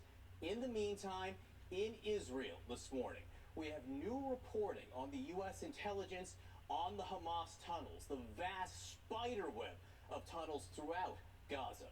CNN's chief national security analyst, Jim Sciutto, is standing by for us in Tel Aviv for the very latest. Jim, what have you learned? John, there have been some question from the beginning, going back to October 7th, is how Hamas carried out this enormous assault on Israel, highly complicated, with enormous capabilities, without being detected by Israeli intelligence. Prior, of course, Israeli intelligence, highly capable, focused on the activities of Hamas in Gaza. And this new reporting gets to some of that answer, noting that what Hamas did is build not just a network of tunnels under Gaza, but hard landlines, phone lines that they used in there to communicate for some 2 years prior to this assault. Those landlines could not be intercepted by Israeli intelligence surveillance, signals intelligence, which is highly capable, and that appears to be one of the ways they managed to keep this quiet. an attack with that surprise, that devastating surprise that we witnessed on October 7th. It's not unlike, John, what Al-Qaeda, what bin Laden was forced to do after 9/11, relying on couriers, for instance, not electronic communication, because that is something, not just Israel, of course, but U.S. intelligence has enormous capabilities, and that's quite a discovery, and it speaks to Hamas's preparations for this attack. Israel has had a complicated relationship with the United Nations for decades. Even more tension, maybe, than ever over the last several hours. What's going on here? Yeah. Well, these were remarkable words to hear from the UN Secretary General yesterday, speaking to the UN Security Council, Antonio Guterres, saying, and these are his words, that the October 7th assault did not happen in a vacuum, his words, and then noting what he called a suffocating occupation of the Palestinian people by Israel for a number of years. Have a listen to how he put it before the UN yesterday. It is important to also recognize the attacks by Hamas did not happen in a vacuum. The Palestinian people have been subjected to 56 years of suffocating occupation. Now, the Secretary General is not alone. We heard from the Queen of Jordan, Queen Rania, speaking to Christiane Amanpour yesterday, describing what she called a double standard in terms of how the U.S. and its allies reacted to Israeli casualties. In a way, she says, they are not reacting on a similar scale to Palestinian civilian casualties in Gaza. It's important, John, because it affects key relationships out here. Israel has said that it will now block visas for UN officials, including the UN official responsible for humanitarian aid in Gaza, but it also speaks to a larger political pressure, and that is Israel losing Arab moderates, losing support from Arab moderates, but even from some in the West as it contemplates an escalation of the war in Gaza. Those fault lines, they're not entirely new. They've been here for years, but notably, I think, more severe in recent days with those words from the UN Security Council and also from Jordan. All right, Jim Shooter, our Chief National Security Analyst, who is in Tel Aviv, thank you very much. Let's go down now to Gaza, talk about what is happening there. The United Nations Relief Agency inside Gaza says it will need to shut down operations today if it does not receive more fuel. That warning comes after the World Health Organization said that 6 hospitals in Gaza have been forced to shut down because of lack of fuel. The Israelis insist that there are thousands of gallons available. They say if more fuel did go into Gaza, it would essentially be stolen by Hamas and utilized by Hamas. Let's get to Salma Abdulaziz for the very latest on the situation there. Salma. John, according to aid agencies, the clock is simply ticking. They say that if they don't get fuel in a matter of hours, you are looking at hospitals shutting down, neonatal units being unable to provide for preemie babies, dialysis patients not getting their treatment, water not being pumped, meaning that there's sanitary issues across the Gaza Strip. They are begging, they are pleading, and this is from a regional director for the World Health Organization who said, we are on our knees. We need access. We need fuel. Now, as you mentioned, there is, of course, that back and forth. The Israeli military says it will not allow fuel into the Gaza Strip. Its concern is that fuel would be stolen by Hamas. UNRWA, which is the main UN agency on the ground and the one that is most appealing for fuel right now, that says if they don't get fuel by the end of the day, essentially, that they're going to be forced to shut down operations. They've denied these accusations of looting in the past several days. And none of this, of course, bodes well for the 2 million people, more than 2 million people, half of them children, John, that are trapped in that enclave with no way out. And all of this happening, of course, as Israel intensifies its strikes on the Gaza Strip ahead of that potential ground incursion. Again, aid agencies are saying, look, if we don't get this fuel now, if we don't get this help now, this humanitarian crisis that has already been spiraling out of control could really push Gaza into darkness. Salma Abdulaziz, thank you very much for the latest on that. Keep us posted when you hear more. Kate?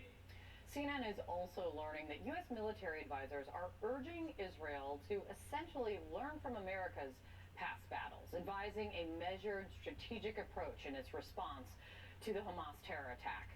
The aim is helping Israel avoid a repeat, essentially, of brutal battles in America's past, like Fallujah in Iraq back in 2004. CNN's Natasha Bertrand is live at the Pentagon with more on this. Natasha, this is pretty fascinating. What are you hearing about this strategic advice?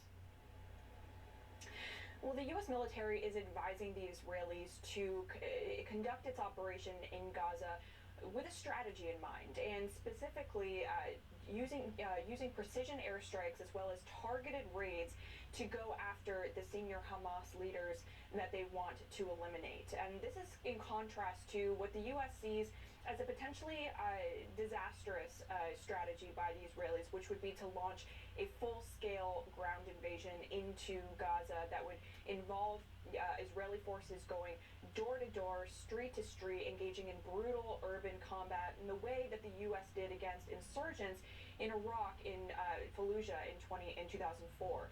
That is something that the U.S. is really advising them against. They say that that is not a good strategy, especially when it comes to trying to protect civilians. That really puts civilians in danger. It puts the hostages that are still in Gaza in danger. So they're trying to steer them away from that and more towards the model that the U.S. employed in Mosul in 2016 when they were trying to drive ISIS out of that city. That was really led by special operations forces, drones, airstrikes. It was a much more deliberate kind of operation.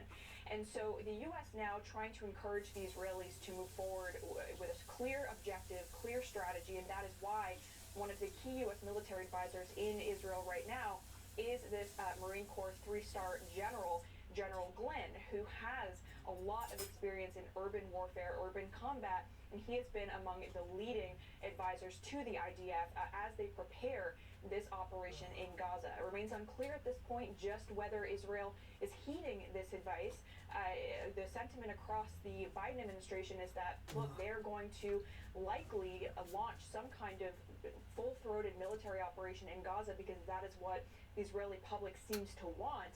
But still, they're doing everything they can to make sure not only that they do this deliberately and with a clear strategy, but also that they have an exit plan, because the U.S. does not want to see them undergo a prolonged occupation of the Gaza Strip, Kate. Yeah, the day after and the day after that, exactly. It's good to see, Natasha. Thank you so much. So as Western allies are urging Israel to hold off, if you will, in an all-out ground invasion, Israeli Prime Minister Benjamin Netanyahu, he told soldiers yesterday that a ground offensive was still on track, saying that the next stage, quote, is coming, adding that the day after and the day after that and so on. Gotta have an exit strategy. The day after and the day after that and so on. You got to have an exit strategy. Got to have an exit strategy. Got to have an exit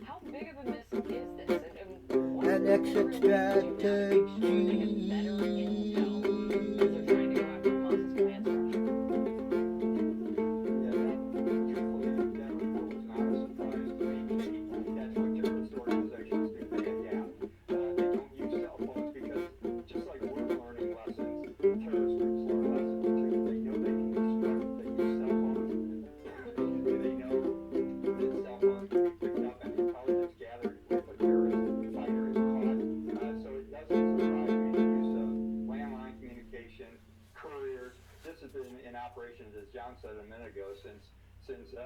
Bin Laden realized that was the way the intelligence was collected on his organization.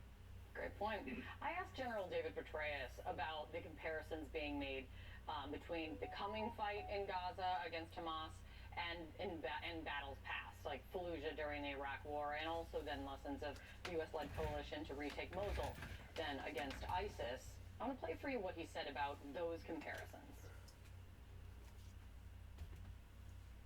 They're inadequate. This is vastly more challenging.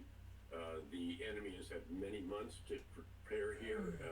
They'll face snipers, suicide bombers, again, 300 miles of tunnels. They'll use the hostages as human shields, use civilians as human shields as well. They don't wear uniforms. And now, we know CNN is reporting that U.S. military officials are advising Israel to kind of learn the lessons from these past U.S. urban combat operations. What do you think of that? Well, first of all, it makes me smile because General Petraeus fought in Mosul in 2003. I fought in Mosul in 2007 and 8. General Glynn, who has been dispatched by DOD to help Israel, fought in Mosul in 2016, 17. And in each one of those conflicts against first insurgents and then Al-Qaeda and then ISIS, the conditions of the battlefield change. General Petraeus is exactly right. The comparisons are completely inadequate. But having said that, there are lessons to be learned. The use of special operations and targeted strikes. I think the biggest lesson is understanding the role of civilians on the battlefield, if you will, and the certain problems you're going to have in Gaza, which are very different from Mosul because you had a flow of the population inside and out, even though in 2008 when I was there, we built a berm around the city, which was incredibly difficult to do, but it kept the insurgents, Al-Qaeda in this case, inside of the city. They were not as strong of a terrorist group as Hamas is. Hamas is prepared for several years for this assault. They want to draw Israel into this fight. It will be a difficult tactical battle, but as you just said a minute ago, Kate, and you're spot on, what happens after the fight? And that is where I think General Glynn is probably advising the Israeli government of, you've got to think about how the population is cared for both during the fight and after the fight, because if the government is not there, the whole operation is going to fail and you're just going to level a piece of ground. Yeah, it's great to see you, General. Thank you. Same. All right, we are standing by for what could finally be the decisive vote for House Speaker. Really? Or not, I guess. We're getting the latest whip count just in. A new report, Mark Meadows, Donald Trump's former chief of staff, granted immunity in the Justice Department's federal election probe, and the destruction on the ground in Gaza through the eyes of a 13-year-old girl. Something unexpected has arrived from Experian, the new Experian Smart Money debit card and digital checking account. It finds payments that could erase your credit scores without the debt. Get your new Experian Smart Money account through the Experian app. Ivizia Dry Eye Drops. Made with hydrating polymers, moisturizing hyaluronic acid, and revitalizing trehalose. For instant dryness relief that lasts up to 8 hours. Ivizia, we see a better way. Hi, I'm Tony Hawk, and like many of you, I take a statin to reduce cholesterol. But statins can also deplete CoQ10 levels. That's why my doctor recommended Cunol CoQ10. Cunol has the #1 cardiologist recommended form of CoQ10. Cunol, the brand I trust. Consumer Cellular, this is Sam. How may I help you? This is a butt dial. Well, somebody's butt. Just thought I'd let you know that with Consumer Cellular, you can get the same exact coverage as the leading carriers, but for up to half the price. Hi, I'm Stacy, and I've lost 60 pounds on Golo. I decided to try Golo when I had an international flight coming up, and I realized I couldn't fly being the size that I was. My sister-in-law tried Golo and had lost 50 pounds. So I thought I'd give Golo a try. I didn't expect the results I got on Golo. I was hopeful, but I did not expect it to be like this. Golo just makes sense. This plan works. Change your life at Golo.com. That's GOLO.com. How do we decide what hotel to book? Fear not. I got you. Choice Hotels has a hotel for every type of stay. Like a comfort with the kiddos. Spacious. That's what they all say. Stay twice and get a free night when you book direct at choicehotels.com. Hi, my name is Damian Clark. And if you have both Medicare and Medicaid, I have some really encouraging news that you'll definitely want to hear. Depending on the plans available in your area, you may be eligible to get extra benefits with the Humana Medicare Advantage Dual Eligible Special Needs Plan. All these plans include a Healthy Options Allowance, a monthly allowance to help pay for eligible groceries, utilities, rent, and over-the-counter items, like vitamins, pain relievers, first aid supplies, and more. The Healthy Options Allowance is loaded onto a prepaid card each month, and whatever you don't spend carries over from each month. Other benefits on these plans include free rides to and from your medical appointments. You pay nothing for covered prescriptions all year long. All plans have dental coverage, which includes 2 free cleanings a year, fillings, and a yearly exam. They also have vision coverage, including vision exams and a yearly allowance towards eyewear, such as lenses or contacts, and hearing coverage, which includes routine hearing tests and coverage for hearing aids. You'll also have a $0 copay for the shingles and other routine vaccines at in-network retail pharmacies. Plus, your doctor, hospital, and pharmacy may already be part of our large Humana networks. So call the number on your screen now to speak with a licensed Humana sales agent. Wouldn't you love benefits like a monthly allowance? To help pay for eligible groceries, utilities, rent, and over-the-counter items. So if you have Medicare and Medicaid, call the number on your screen now and speak with a licensed Humana sales agent. If you're eligible, they can even help enroll you over the phone in a Humana Medicare Advantage dual eligible special needs plan. So call now. Humana, a more human way to healthcare.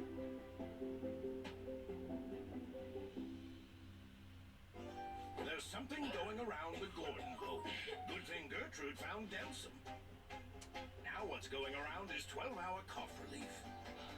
And the giggles. The family that takes Delsum together feels better together. Very soon, the House of Representatives will be back at it. So we say right now at 9:19. They're going to try to elect a speaker once again. Late last night, House Republicans picked Mike Johnson as their latest nominee. And if you blinked or fell asleep, you are right to be confused. Remember, Tom Emmer was also selected earlier yesterday. He then dropped out after it was clear he didn't have the necessary support to win the 217 votes needed to actually win the gavel on the full House floor. This is now the 4th speaker nominee since McCarthy was ousted 22 days ago. Here's what Mike Johnson said about all of the chaos that's ensued since. Democracy is messy sometimes, but it is our system. This conference that you see, this House Republican majority is united.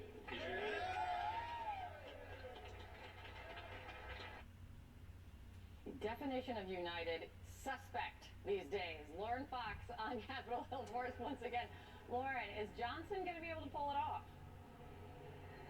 Well, that's the major question, right, this morning. After so many candidates have gotten the nomination behind closed doors and then failed to get the victory on the House floor, we are going to be watching today at noon. That is when Mike Johnson is going to take this fight to the floor. There were 3 Republicans who voted present behind closed doors yesterday. That means they were not supporting Johnson. But I talked to one of them, Representative Mark Amodei, who said he had about a half-an-hour-long conversation with Johnson last night after he voted present, and that he did make a commitment to back Johnson on the floor today. Amodei argued that he just wanted to make sure, because he has not run in the same circles with Representative Johnson in the past, that he was going to be supportive of some lands issues in Nevada that are important to him. Remember, all politics is local, and a lot of these guys want to know that the speaker is going to have open communication on issues that are important to them.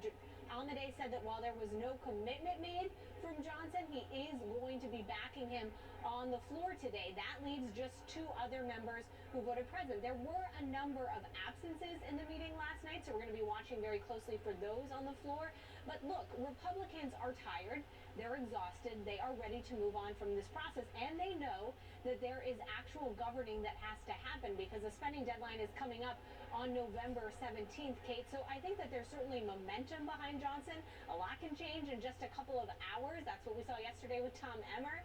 So we never want to say that this is a done deal until it is, but obviously headed to the floor, Mike Johnson has broad support from different factions of the Republican conference, something that nominees before him have been unable to do. Kate? That's exactly right. Great to see you, Lauren. Let's see what happens. Exhaustion may be winning the day, John. All right, with us now is Republican Congressman from Ohio, Warren Davidson. Congressman, thank you for being with us. How does it feel? Why might this speaker vote be different from the last 3 weeks' worth of speaker's votes?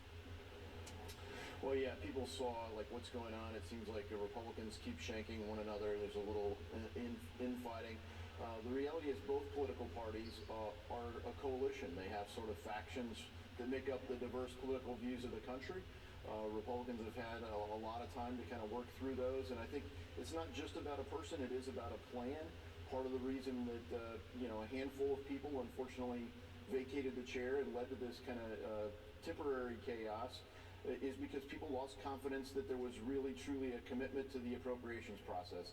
Mike Johnson laid his bills done, not just a giant omnibus, and a commitment to be able to take things in their own measure. So I think he was able to build a convincing message for the plan, and then a person that everyone, if they don't completely trust him yet, they at least doesn't have a strong opposition in any one faction.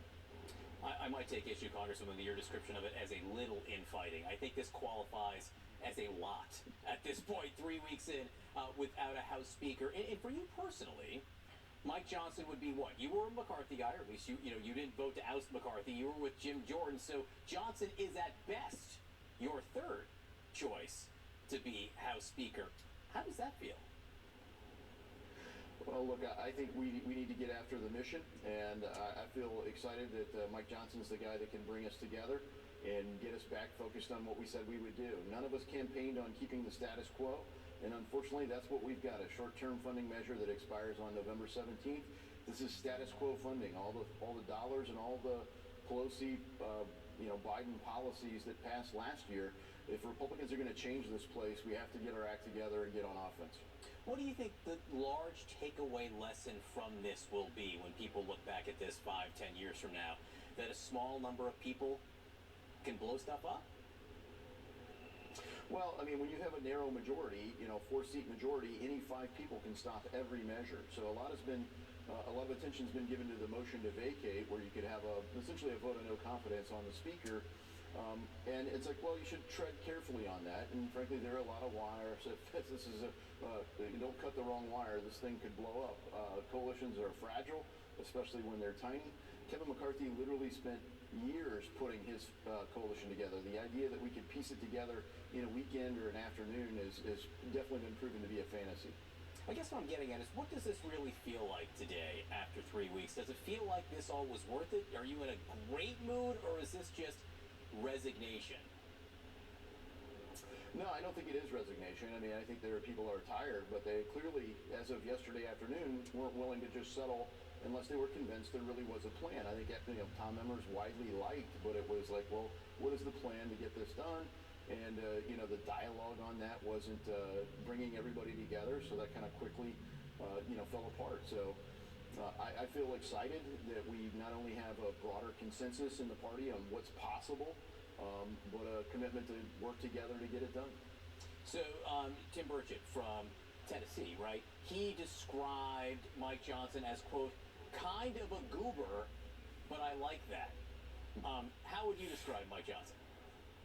Well, Mike is a brilliant guy. He's a very wonky guy. I can relate to that. He's a very committed Christian guy, but in a kind way, not some way that alienates other people. And that's why he doesn't have any block of strong opposition. Even my Democratic colleagues have said, well, I disagree with him, but he's a very nice person. And I think that's maybe something that we need in our politics, a little more kindness. I think the American people largely have been starved for bipartisanship and people working together. Where do you think Mike Johnson will be working with the White House and maybe Democrats in the Senate to get stuff done? Well, not all the ways they want. I'm pretty sure we're not going to take up the Biden supplemental, certainly in whole or intact. That wouldn't go over well. I think we've proven that.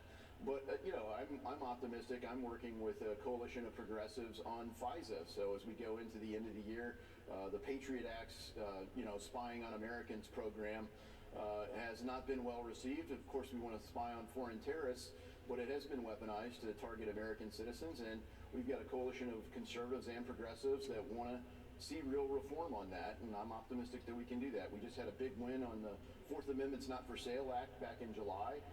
Trying to protect privacy, and I think that's become something that is bipartisan. I got to let you go, but do you think if you do end up with a speaker today, that we're maybe weeks away from a government shutdown? No, I think we'll find a way to move something. Look, what both parties agreed to in the debt limit deal, the Fiscal Responsibility Act in May, was a CR, a continuing resolution that has a 1% cut. If going into into 2024, there's a continuing resolution, i.e. we haven't fully funded the government, then there's going to be a 1% cut. everyone wants to avoid those cuts. Everyone wants to avoid a shutdown. But I think we're going to implement that plan to have a 1% cut into the first of the year because it'll apply pressure to get our individual funding measures across the finish line. All right, Congressman Warren Davidson from Ohio. Maybe this is it, or maybe we'll be talking to you tomorrow when you go back to the drawing board once again. Appreciate your time today. Thank you. Coming up for us, what Trump's former chief of staff reportedly told a special counsel about Donald Trump in exchange for immunity in the federal election subversion case. We've got more on that for you. And forecasters are calling it a quote-unquote nightmare scenario, a powerful hurricane battering western Mexico, where it could be headed next. The new CNN Prime Time is where the truth shines. The day's biggest stories, the night's most essential reporting. This is the new CNN Prime Time, weeknights starting at 7 on CNN. For over 25 years, Lovesac has been rewriting the rules of comfort. It's okay to change your style. Get messy. Get immersed. With Lovesac, you make the rules. I'm Walt. I have relapsing MS and a lot going on. That's why I take Kesimpta. Kesimpta is the only B-cell treatment for RMS you can take at home, once a month, and it was proven superior at reducing the rate of relapses versus Aubagio. For me, a once-a-month treatment just works for my skin. Don't take Kesimpta if you have hepatitis B, and tell your doctor if you have had it, as it could come back. Kesimpta can cause serious side effects, including infections. While no cases of PML were reported in RMS clinical trials, it could happen. Tell your doctor if you had or plan to have vaccines, or if you are or plan to become pregnant. Kesimpta may cause a decrease in some types of antibodies. The most common side effects are upper respiratory tract infection, headache, and injection reactions. Ask your doctor about treating RMS with Kesimpta. If you're on Medicare, remember, the annual enrollment period is here. The time to choose your coverage begins October 15th and ends December 7th. So call United Healthcare and see how you can get more of what matters with our broad range of plans, including an AARP Medicare Advantage plan from United Healthcare. It can combine your hospital and doctor coverage with Part D prescription drug coverage and more, all in one simple plan. These plans are made to support your whole health with $0 annual physical exams, $0 lab tests, and $0 preventive care like mammograms and colonoscopies. And you'll get more for your Medicare dollar with $0 copays on most covered dental services, a $0 eye exam, and an allowance for eyewear, plus $0 copays on hundreds of prescriptions at the pharmacy or by mail. Now's the time to look at United Healthcare's variety of plans. So give us a call to learn more about coverage options in your area. With our Right Plan Promise, you have our commitment to helping you find the right plan for your needs. And to help make life with Medicare simpler, you'll get the all-in-one member U-Card. Only from United Healthcare, the U-Card is your United Healthcare member ID and much more. Show your U-Card when you visit your primary care provider, dentist, or eye doctor, or fill a prescription at the pharmacy, and use it to access Medicare Advantage's largest national network of providers. You can count on United Healthcare to help you get the care you need when you need it. Enrollment ends December 7th. Sorry for the moaning and groaning. I'm still experiencing diverticulitis. I thought it was getting better. I know it's getting better. But there's setbacks and times when it's ringing just as much as when it was on the onset as well.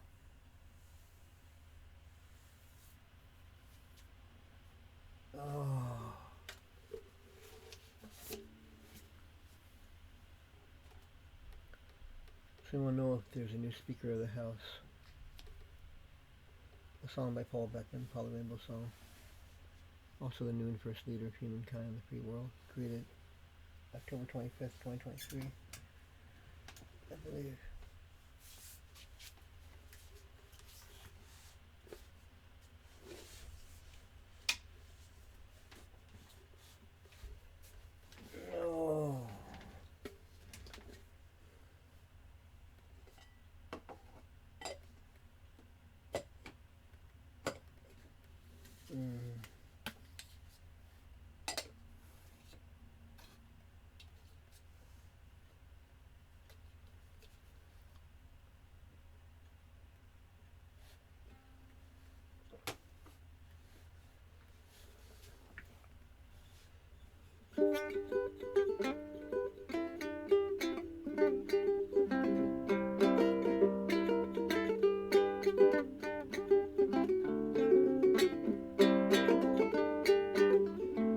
Soon we'll know if there's gonna be a new Speaker of the House.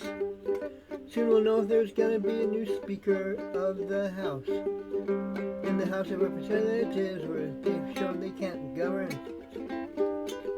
And they've been without a Speaker of the House for a while now. Can they change the tide? Can they change the tide?